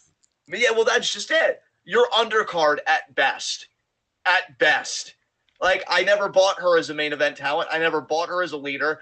Because, look, I'm going in, okay? I'm going in. To even think that Natsuko's on the same level as Kagetsu is the funniest fucking joke you could tell somebody. And I think Kid has done more justice to the precedent that Kagetsu left behind. You know, and I'm, again, just using the former performer name, obviously, you know, all that stuff. But she's done more justice to that than Natsuko did. And so, yeah, Kid's the leader, and she's been fucking killing it. And I do hope one day we call Starlight Kid the World of Stardom champion. So I'm just going to cut myself off there. Who is next on your list? Number 2 on my list is motherfucking Hazuki. Oh, I love it, dude. I love it. Yeah, you love it, and I love her. She is so fucking good. I feel like we've been not appreciating her enough over her current run because she has really just been exceptional. The fact that she left for, I want to say, like a good year and a half and was able to come back and be arguably better than she was before is the stuff of legend in my mind. She is so good. She's so athletic. Her sync moves with Mayu are incredible. She's making me care about Koguma just by partnering with her and being tag team champions together. And I really couldn't give a shit about Koguma in any context other than Hazuki's partner. But Hazuki makes me care about her because I care about Hazuki. Hazuki is just one of my absolute favorites in all of wrestling, and obviously she's my number 2 in Stardom. So there you go. My number 2 in Stardom, Utami. Nice. How to put this delicately? Step on me? I think that's a good start. Yes. Step on me. Seconded. Please, look. in the words of Zach Gibson, I'm probably going to butcher the accent, but I'm going to try because Utami's worth it. I am a creepy little simp, but she's worth it. She's so fucking worth it. Now this is a more serious note here. I desperately miss her as world champion. Yes. I have never missed a world champion like I miss Utami being world champion. I'm sorry, people. I like Shuri. I respect Shuri. I think Shuri, if we're putting all our cards on the table, I think she is a beautiful woman and a certified fucking sweetheart. The idea that she is wrestling her heart out because it's a connection she has with her unfortunately deceased mother, like, I cry if I think about it too long. She's beautiful. I wish nothing but good things for Shuri. But this is Five Fave Five. This is about who John and Ashton respond to as performers. And I'm sorry, I wish Utami won the fucking feud. I wish she did. I wish she won the fucking feud, and I wish she would have dropped it to Julia, honestly, was who I had in mind. That didn't happen, and that's unfortunate. But now she's the leader of Queen's Quest. She's on the come up, and every time there's a big Stardom show, I wish when the world champion's talking that Utami comes out, and of course, world champion right now is Shuri. Maybe Momo will win it. We'll have to wait and see. But I desperately hope every time that Utami's going to walk out and say, I want my rematch. Because I'd be so fucking here for it. One of the best powerhouses I've ever seen. Elegant, athletic, fucking poised. I would say she's got a bit of understated charisma. I adore her. I adore everything about her. I'm telling you. Than Utami Nakano for that understated charisma. Dude, Utami Nakano. Oh, God. You know, folks, I'm a simple man, right? I just want to love, maybe a little bit of evil as a treat, but mostly love, you know? And Utami just brings that out of me. Not as much as my obvious number one, but let me just say, she might as well be a spiritual number one because my number one isn't even on every Stardom show. And I feel like Utami, like Kid was doing it for the longest time, but I got to say this grading period and just generally, like, she's just got a link to my heart, man. I root for Utami all the time. I love her so much. So I'm going to desist before the simping gets any harder. But again, I mean, you know, step on me. We'll make it happen somehow, some way. Who's number one on your fucking list? Saya Kamitani, the other half of Aphrodite. Yes. Talk your shit, King. What do we got? Today? You know, dude, I don't know if you noticed, but all four of my top four in my Fave Five are either current or former Queen's Quest members. Oh my God. Momo, Utami, Hazuki, Saya. Yeah. First of all, I fucking love Queen's Quest, but second of all, I fucking love Saya Kamitani. She blows my mind every time she steps between those ropes. She is a part of every single one of the last, like, 3 or 4 Stardom Match of the Year contenders. She has been absolutely killing it as White Belt Champion. I cannot wait for her match with Starlight Kid. And more importantly, I cannot wait for her eventual match with Kairi. That is going to be the shit. I cannot wait. And with that being said, I pass the baton over to you. Go ahead, bud. Number one is Kairi. And again, second time at bat. Saying this delicately. Come on, hole in one, baby. Hole in one. I love you. I love you. And I even said, and I was so bashful when she liked the tweet, and I think it was in this grading period, because I think it was one of those tweets like, oh, say something positive about a wrestler, or what's a wrestler you would want to do something with. And like, I added Kairi. I actually had the boldest to add Kairi, and I'm like, want to just get sushi sometime and become best friends? And she liked the tweet. And folks, I have never receded into myself harder from sheer bashfulness than that moment. Give her everything. I want the Kamitani matchup. I want Kairi to beat Kamitani for the white belt. And then I want Kairi to put over somebody. I mean, maybe Kid, maybe Azumi. I don't give a shit. For that Wonder title. She's amazing. And I feel like she's in a very similar place as Kenta. And I'll just explain that.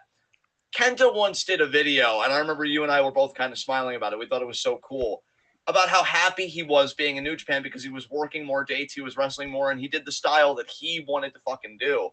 I have to imagine Kairi feels a similar happiness being in Stardom. She works the schedule. She wants to work. She's running her own fucking gym. She gets to be fucking Kairi and treated like the big deal that she is. I'm happy for her, man. It's another beautiful story in pro wrestling at a time where we desperately need every beautiful story we can get. I think every match she's had has been fucking fun, and she personally has looked terrific. Buff as fucking shit. Best shape of her life, without question. Oh my God, without a doubt. Without a doubt. And yeah, she's the very best of why we love pro wrestling in the first place. And I just adore her. And if I ever have the strength to bear the world on my shoulders, I'm going to walk step by step to her to give it to her personally because she fucking deserves it. Not many come like Kairi. I don't want to say nobody is like Kairi because I do think there are beautiful people in this business and really talented at that. But God, just protect her at all costs, give her everything. And I'm so happy we get to see her. This run means a lot to me. And I can't wait for the Kamitani match because that may be my match of the year. Kamitani's been on one, and Kairi, I don't think, has missed since she's been back. So I can't wait. It's great shit. I'm very surprised that you didn't have either of Kashima or Tam in your 5 or in your honorable mentions. I know with I feel like with both Kashima, I definitely take her for granted, and she's doing good stuff. But I don't know. I look at the other women, and I'm like, they're just doing stuff that engages me more. And then Tam, I really honestly couldn't even tell you. I just feel like with Tam, when she'll probably make Fave Fives again, when she, for me anyway, when she kind of renews or they renew that story of her going after the red belt, because I think that's what I'm waiting for from Tam. I want to see her pursue the world title. I think because Tam's best stories come when she's feuding with people that have something she wants or that I think represent something that she's just adversarial to. Yeah. And so her versus Shuri, because that's where I'm presuming it'll go, unfortunately, even though I desperately want Momo to be world champion, her versus Shuri is going to be some grade A fucking shit. Get ready, everybody. I don't even know if you can get ready, but get ready as best you can because that's going to blow the fucking roof off. But we have one more list. It's the other list. It's probably going to be the most succinct I am on this whole fucking thing because I never really have much to say about other. Do I go first with my honorable mentions, right, or do you go first? I go first. 5, Deonna Purrazzo. 4, the Briscoes. 3, Moose. 2, Mike Bailey. 1, Taya Valkyrie. Wow. Who's your honorable mentions for other? I'm going to just say right now, every single person in my other section is a Joshi. Excellent. That's the right way to be. Honestly, number 5, I really just wanted to give the nod to Reika Saiki because she is retired now and she wrestled her last match ever during this grading period. So I just wanted to give her that little nod. So she is my number 5 in my honorable mentions. Number 4, Miyu Watanabe. Number 3, Saki, the one that was in the Colors team on Stardom show a few days ago. Number 2, Hikari Noah. And number 1, on my honorable mentions, the one that was closest to making my Fave 5, Lisa Serra. Ooh, love that. Love that. All right, number 5, Ace Austin. I really feel like I'm going to become a pretty big fan of this dude. His stuff looks great. I mean, I know we saw him on New Japan. We already did our New Japan list, but he is primarily with Impact Wrestling as the X Division champion. And yeah, I'm thinking that at some place, sometime, maybe it will be New Japan. Who knows? Because Dominion was a great show. I think it definitely turned a positive corner for me on the whole with New Japan. And God, I'm so happy they still have those kinds of shows in them. Got me excited for the G1. Same. And I'm excited to potentially see more of Ace Austin in the future. So who's number 5 for you? Number 5 for me, that would be Hikari Shimizu. Ooh, love that.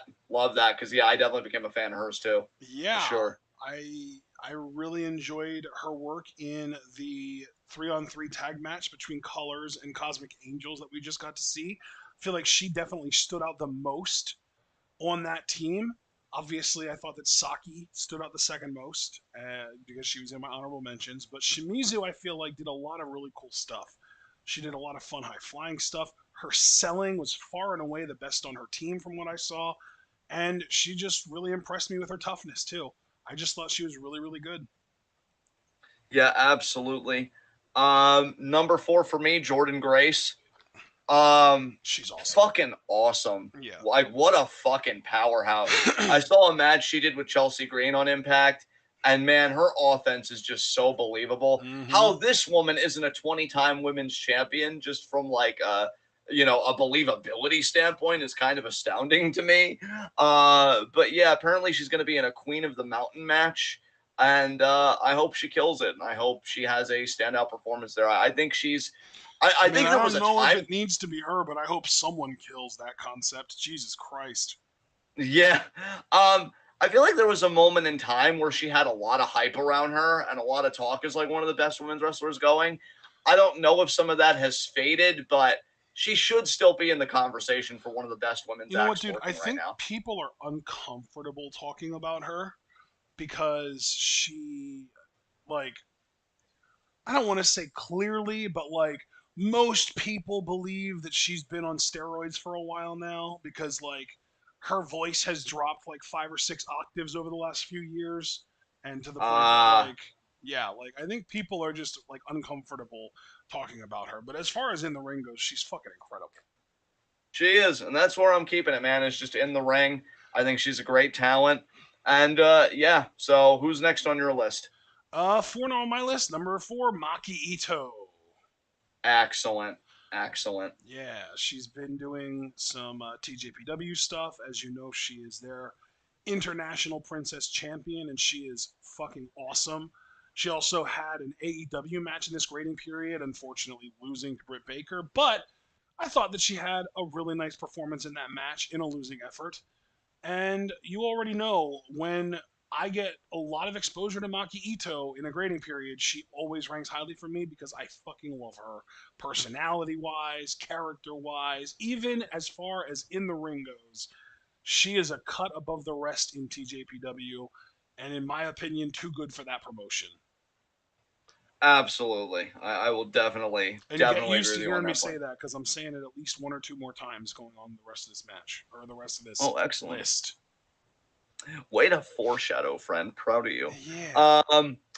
3 for me, and again, that's why I was cool with you with House of Black because I feel like it'd be hypocritical if I was like, no, Ashton, you can't do that. For 3, I have Motor City Machine Guns. I love the tag team. To know that they're still working Impact, they're kind of having a revival of that team, and I think that revival's been going on for a while, to be fair. But I finally decided to check in on it. It's good shit. I mean, them and Beer Money made my fandom tag team wise when I was deep into Impact, and they still got it. The idea that Saban still works at the level he does after blowing both of his fucking knees out is honestly amazing. Like, big testament to those guys. Saban for BOSJ 2023. I'm just saying. I wouldn't be opposed to that at fucking all, man. What a fucking story. Guy blows both of his knees out years ago and is still working like it never even happened. These guys are awesome. Motor City for life, baby. So yeah, that's it for me there. Who's next on your list? Yuka Sakazaki. Love it. Another person who I believe has had an AEW match during this grading period. I want to say, let me see. Do you remember who it was against? I think she was in a qualifier, right? Was it against Riho? It was against Riho, I believe. And she Yes. lost that, yeah. Still, though, she's fucking awesome. She actually, and I hate myself for not seeing this yet. I wish I would have seen this yet. And honestly, if I had seen this already, I might have even ranked her higher than 3. She had a Princess of Princess Championship match against Shoko at Cyber Fight Festival that happened literally yesterday. And I really need to check it out because honestly, Yuka, and I think I might catch some wind. I might catch some fucking heat for even implying this, much less outright saying it. I think Yuka Sakazaki's better in the ring than Miyu Yamashita. You know what, dude? I wouldn't press you on that. I would no. I think she's incredibly good in the fucking ring. Yeah, Because I definitely think you can here's make why that I case. say that. I've seen a lot of Miyu Yamashita matches. They're not all good. The good ones are the Yeah, ones that are against really good opponents. But I don't think I've ever seen a Yuka Sakazaki match that wasn't at least somewhat good. I think Yuka is more the type to basically elevate her opponent and make her opponents better. Whereas Miyu is more along the lines of someone who will give you a great match against a great opponent, but isn't going to elevate someone that isn't already at least on her level. yeah. There you go. So yeah, Absolutely. I think Yuka Sakazaki is exceptional in the ring specifically. Plus, of course, she's adorable and she's charismatic and she's cute and she's funny and she's got this devious personality that I absolutely love. That actually wish the people that are only watching AEW would get more exposure to. Because, like, we're talking about a woman that has absolutely no problem with taking you, putting you on a table, bringing you, dragging you on this table up to the top of a flight of stairs, and then throwing you down it. Yeah, yeah. That's true. She's Fuck. fucked in the head, and I love it about her. Yeah, absolutely. Absolutely. I love that you and I have similar sentiments. Like you're that way with Yuka, and I'm that way with Eddie Kingston. Of course, better the AEW list. That's fucking Yeah, great. yeah. Number 2 for me, Rich Swann. I think why he ranks so high.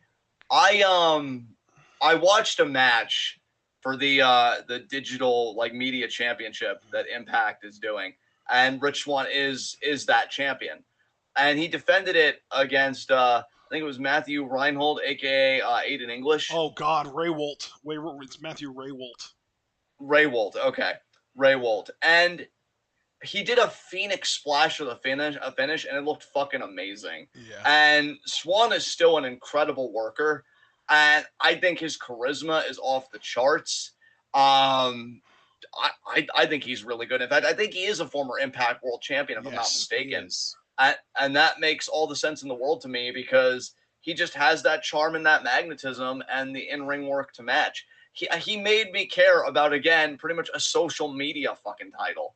That's like, no offense to Swann who's holding it, and he's putting respect on it. That's the thing. But by itself, sorry, that comes off to me as such a bargain bin type of championship. And yet Swann's out here still putting on compelling fucking matches with that title. And it's like, yeah, put respect on it. And I will because he's holding it. Right. So that just shows you his power as a worker and as a performer. And so, yeah, he ranked very highly for me, Swann at number 2. So I'm curious who number 2 was for you. Well, here's the thing. I just talked up Yuka Sakazaki as being a better worker than Miyu Yamashita, but Miyu still ranks higher for me. She is my number 2. Cool. All right. Because here's the thing. I love Yuka. She is a better worker, I think, than Miyu, but I also think that Miyu has more highlight reel moments than Yuka. Yeah. She has more, like, holy shit, like, breathtaking moments in her matches than Yuka. And Miyu finally had an AEW match, and it was a fucking tag match on an episode of AEW Dark where her partner got pinned. Yeah. What are you doing, Tony? What are you doing? Miyu has like this classic Japanese beauty that you really don't see that much in Joshi. Like really pretty face, really unique look. And then like she's a killer in the ring. Like she kicks people's heads off for a living. Like that's her job. And I love too that like even just in the last week or so, we've seen a Twitter interaction where Malachi Black praised her skull kick because of how different it is from his Black Mass. Or I guess now it's called Black Death, right? I thought it was so cool. Yeah. So yeah, I love Miyu's kicks. I do really love her in the ring. I don't want to act like she's trash in the ring or anything. It's just one of those things where like the average Yuka match is like a 7 out of 10, and the average Miyu match is like a 6 out of 10. But Miyu has more 5-star matches than Yuka because she just fucking shows up for the big matches. Yes, absolutely, 100%. So yeah, like Miyu is awesome. I think it's one of those things where I'm valuing somebody's upside over consistency in this case, even though I do love both of them. Yeah, for sure, man. Absolutely. All right. Next on my list, number 1 on my list, actually, Mia Yim. Beautiful. That's wonderful. I am so happy for this fucking woman. And I'll tell you why she's number 1 for me. Because when I said that I was like scouring Impact's YouTube and I watched like a bunch of clips, I actually watched a match she had with what was her name? I want to go in my history very quickly and find that name. Because she was also really good too. Lady if Frost? I check in more with Impact, no, it was something and had the letter S in it. It was Masha Slamovich? Savannah Evans. Evans. That's what I was thinking. Savannah Evans, who was also pretty good.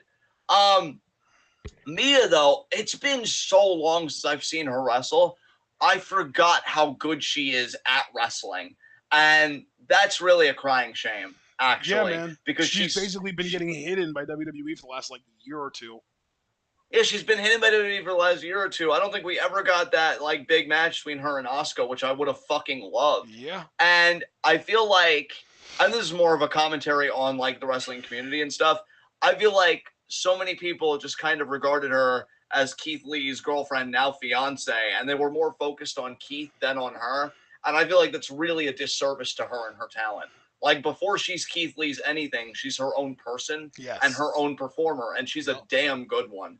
Yeah, I have a lot of respect for her for not just going straight to AEW with Keith. Like, I'd love to see her in AEW. I don't want to make it seem like it would be like a lack of integrity for her to do that. But like, there's a certain amount of respect that I gain for her for really kind of trying to carve her own path outside of just being in the same company as her husband. First of all, hard agree with you. Second of all, it's wonderful too when you're as good as Mia Yim is and you can carve that path. Yeah. And I think for her, I mean, because dude, here's the thing. I'm not a psychologist. I don't want to get too inside baseball here, but empathizing with Mia and empathy would be the closest I would do this. Dude, if I was in her shoes, what WWE put me through and what the internet community put me through would give me some kind of complex. Yeah. Like, I'd be like, is all I am this guy's, now again, fiance? Like, am I not even a wife? Oh, they did get married. So yeah, wife. Am I just his wife? Am I even good enough to stand on my own 2 feet? And I'm glad she said to herself that yes, she is, because yes, she is. Yes. The Savannah Evans match was great. I personally hope she wins the Impact Women's Championship soon. And again, this does come admittedly from somebody. Is it Deonna still, or is it? No, it's. Oh fuck, I forget her name. It was on the tip of my tongue, and then I lost it because it's not Deonna. No, it's Tasha Steelz. Yeah, Tasha. That's right, Tasha Steelz. So. Yeah, and yeah, Javaris is here. Wow, it's like his ears were burning when I mentioned Mia Yim. It's funny that he wasn't here when you mentioned Keith Lee earlier. True, true. But yeah, no, I am so proud of her too, man, because, again, empathizing with her, not trying to project onto her. If I was her, I'd dead ass have a complex. I'd be like, oh my God, nobody even respects me. They only see me as his wife.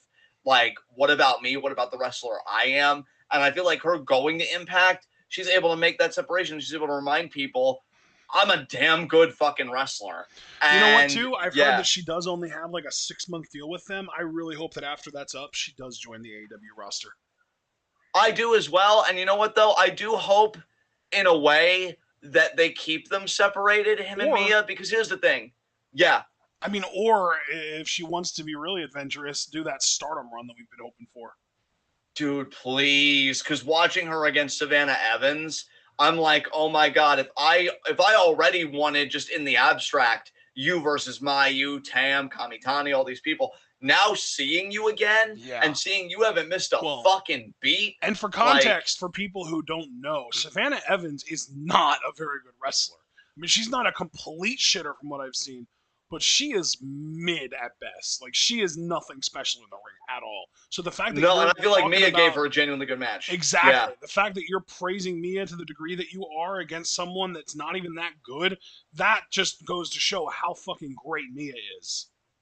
I mean, her selling, her in-ring, everything. I mean, look, Javaris and I are on the same wavelength because he said, I've dead-ass missed Mia Yim. And then the thing that I really relate to, I legitimately forgot how much I loved Mia Yim. Yeah, me too. She's really fucking good. Women's wrestling continues to be the best thing in the entire industry right now, people. Yes. And I'm glad that Mia Yim is back in the fucking game because she was benched for no goddamn reason for way too long. Make your money, friend. Make your fucking moments. And honestly, if she goes to AEW and just says, nah, I don't really want to do Stardom, I respect it, but I better get Thunder Rosa versus Mia Yim out of it because that's one hell of a fucking match. Hell, Mia versus Jade Cargill because Jade is steadily getting better, I think would be a fucking banger. Get her in that main event scene pronto if she makes the jump. And if she doesn't, copy paste Impact. Get her in the main event tier with that fucking championship. She's too good to do anything less. Yeah. So she got benched. She got benched because the kid whose toy box she belonged to got sick of playing with her and decided to throw her out. And it took her a while to get picked up by another kid that wanted her. Yeah. And thank Christ that happened, dude. Yeah. So yeah, who's rounding out your list, my guy? I just want to preface this because this is like a moment for me, right? My number one in my other section might legitimately be my next sort of like EO type. Oh shit! I just went from I'm telling you right now, man, if we keep seeing her and she keeps impressing me the way that she has lately, she's gonna end up being in that rare territory for me where it's like special, like untouchable to me kind of thing. Yes. Any guesses, or should I just say it? God, you said she, so and again you likened it to EO, so I know it's a women's wrestler. And it's other, so it's not Stardom, which is fascinating to me. Yeah, I don't know. Who is it? Suzu Suzuki. Oh, fuck. Of course. Of course. Oh, that's perfect, dude. I fucking love that. She is fucking amazing. I adore her already. Yes, dude. She's so believable. We've seen a grand total of maybe, 4 of her matches ever, including the Ice Ribbon match that we saw of her. Maybe 5 at most. Yeah. And, like, literally just the growth that we've seen from her between the Ice Ribbon matches that we saw and now is scary. Like, she's literally, we rated her lower than pretty much everyone when we were ranking how much we liked the Ice Ribbon performers after that request from DBK. Yes. I don't know what happened to her, but someone lit a fire under her ass because she is fucking incredible now. Maybe she was back then too, and we just got bad matches as examples, but holy shit, the 180 that I've done on her is unbelievable. She is, if I was ranking her as a Stardom performer, I think she would have actually cracked my Fave 5 already. Yeah, dude. I just gotta say, and I know it's your number one, but just to throw my little bit of commentary in there, she's so fucking believable. And God, is she menacing, dude. Dude, she's literally like a female Samoa Joe, except, oh, wait a minute, she's only 20 years old. Yes. Yes. Actually, she's not even 20 yet. She's only 19. She's still a fucking teenager, for fuck's sakes. I would be so scared. I would be like, now, wait a minute. I'm the adult. I'm the adult. And she's just beating the fucking shit out of me. Like, I give a fuck. Like, god damn it. She terrifies me. You check under your bed for Suzu Suzuki, not the other fucking way around. It's unreal. She's literally like a Joshi Samoa Joe. Yes. 100%. She's a Joe. You know what? Only because you're giving it to Suzu, who I am legitimately intimidated by, you can stay for my own personal welfare. Yeah, dude. Jesus Christ. Every time that I've seen her in an actual wrestling match and not just like a random brawl, and even then, dude, the press conferences, you hear me marking out every time she bullies someone at a press conference. I fucking love her. I laugh so hard. Like, so hard. When Mai slapped her. Oh yeah, and Waka too. Poor Waka, because I've really grown to love Waka too. But like, hey, yeah, watch what you're doing, bitch. Like, okay. Suzu, nobody has to die. Okay, just all relax. Like, no, man. I don't fuck with that shit, man. I don't fuck with that. She scares me. I've started keeping a mental list of people that genuinely scare me in pro wrestling. Suzuki obviously has always been on there. Both. Joe is on there, but Suzu 1,000% is on there. Yeah. Like, fuck. She literally, it's like post-dystopian Azumi.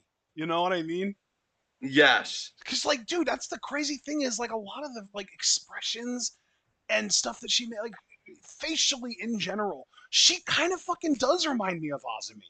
And then, like, they're born in the same year and they're the same age and, like, kind of close to each other, too. Suzu was in September of 2002. Azumi was in October, and specifically it was October 1st of 2002.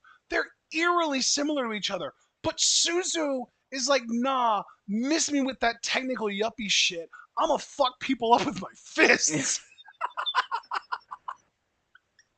Shit, dude. Suzu, it's like they're the same person, but Azumi grew up in like a suburban, nice home with supportive parents, and Suzu grew up on the fucking streets, man. Dude, Suzu was raised by the streets. Yeah, no, dude, Suzu literally embodies the things people will do rather than go to therapy. I know, right? Yes, that's what I'm saying. Yes. And that's the thing too, right? Is she fucking hates Julia so much. Well-adjusted people. Suzu, do you ever think about maybe talking about your issues with Julia? I have, but I'd rather bludgeon her fucking face. It's like, okay. She's like, there can be time for words later. Right now, I really need this therapy session on her face. Yeah. I want to kick her repeatedly until I make her face squelch with my boot. Squelch? You said squelch, you son of a bitch. We know she has that malice too. She's like, I'm not going to stop until I hit straight bone. And even then, I'm not going to be satisfied until it's crushed. I'm telling you, this woman is fucked. This woman is fucked. And Javaris, if you're smart, you'll tell Julia not to take like any cage match, any death match, any kind of match with fucking Suzu. Don't fucking do it, man. Don't let her throw her life away. It's fucking, fuck. Yeah. All right, man. Yeah, she's my number one in my other section. I fucking love Suzu. She has really won me over very quickly. Oh, jeez. All right. So now overall top 10. Yes. We will start number 10 for me, Seth Rollins. Oh my god! Wow. Okay. I'm shocked. Number 10 for me, Hiroshi Tanahashi. Number 9 for me, Jay White. Number 9 for me, Suzu Suzuki. 8 for me, Kevin Owens. 8 for me, Seth Rollins. 7 for me, Bryan Danielson. 7 for me, Hazuki. 6 for me, Jon Moxley. Wow. My 6 is Swerve Strickland. 5 for me, MJF. 5 for me, Andrade El Idolo. Number 4 for me, Eddie Kingston. Number 4 for me is Kazuchika Okada. Number 3 for me, Starlight Kid. 3 for me, Jay White. I love it. 2 for me, Utami. Number 2 for me is Saya Kamitani. And number 1 for me, oh Captain, my Captain, Kylie. And number 1 for me is Bryan Danielson. Fucking beautiful. I love this series. Yeah, that's another one for the books, folks. Thank you to everybody that joined us, especially Javaris at the very end. I wish you were here from the beginning, Javaris. I think you would have really loved this. But yeah, leave a like, guys. Subscribe, click the bell icon so you never miss any of that 12 goodness. Check out everything we're involved in the description box. We will see Discord members in less than an hour for games. Yes. And we'll probably see you guys. I actually want to talk to you about that, Ashton. Do we want to go live at 4 tomorrow for Stardom or 5? That sounds like a really good idea because I think it's 7 matches, so it might be over 2 hours. And we don't want to overrun people that want to watch NXT or AEW Dark, rather. Right. So for tomorrow, we'll be doing the Stardom show, the June 11th show, if I'm not mistaken. Correct. And so, yeah, with that said, Ashton, you can take us home. All right, everyone. We hope that you enjoyed our live reactions. God, I'm in that fucking cruise control, baby. We hope that you all enjoyed our Five Fave Fives here today. It was a whole hell of a lot of fun. I always love doing these. I do know already that our next Fave Five is going to be on September 5th, which will be the Monday after both WWE Clash at the Castle and AEW All Out. AEW All Out happens Sunday, September 4th. WWE Clash of the Castle happens Saturday, September 3rd. So those shows are happening back to back. It will also be post G1 Climax. We are going to have a lot of content to rank on that 9-5 Five Fave Fives. And plus, it's even happening on the 5th. That's almost too perfect. So we hope to see you there. But in the meantime, like John said, we will be doing live reactions to Stardom's June 11th Ideon Arena show tomorrow at 4 p.m. Eastern Time. That being said, we hope that you enjoyed this.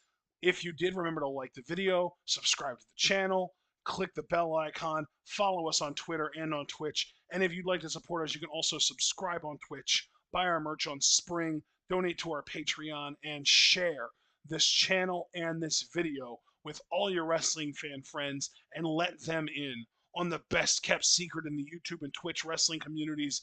That's right.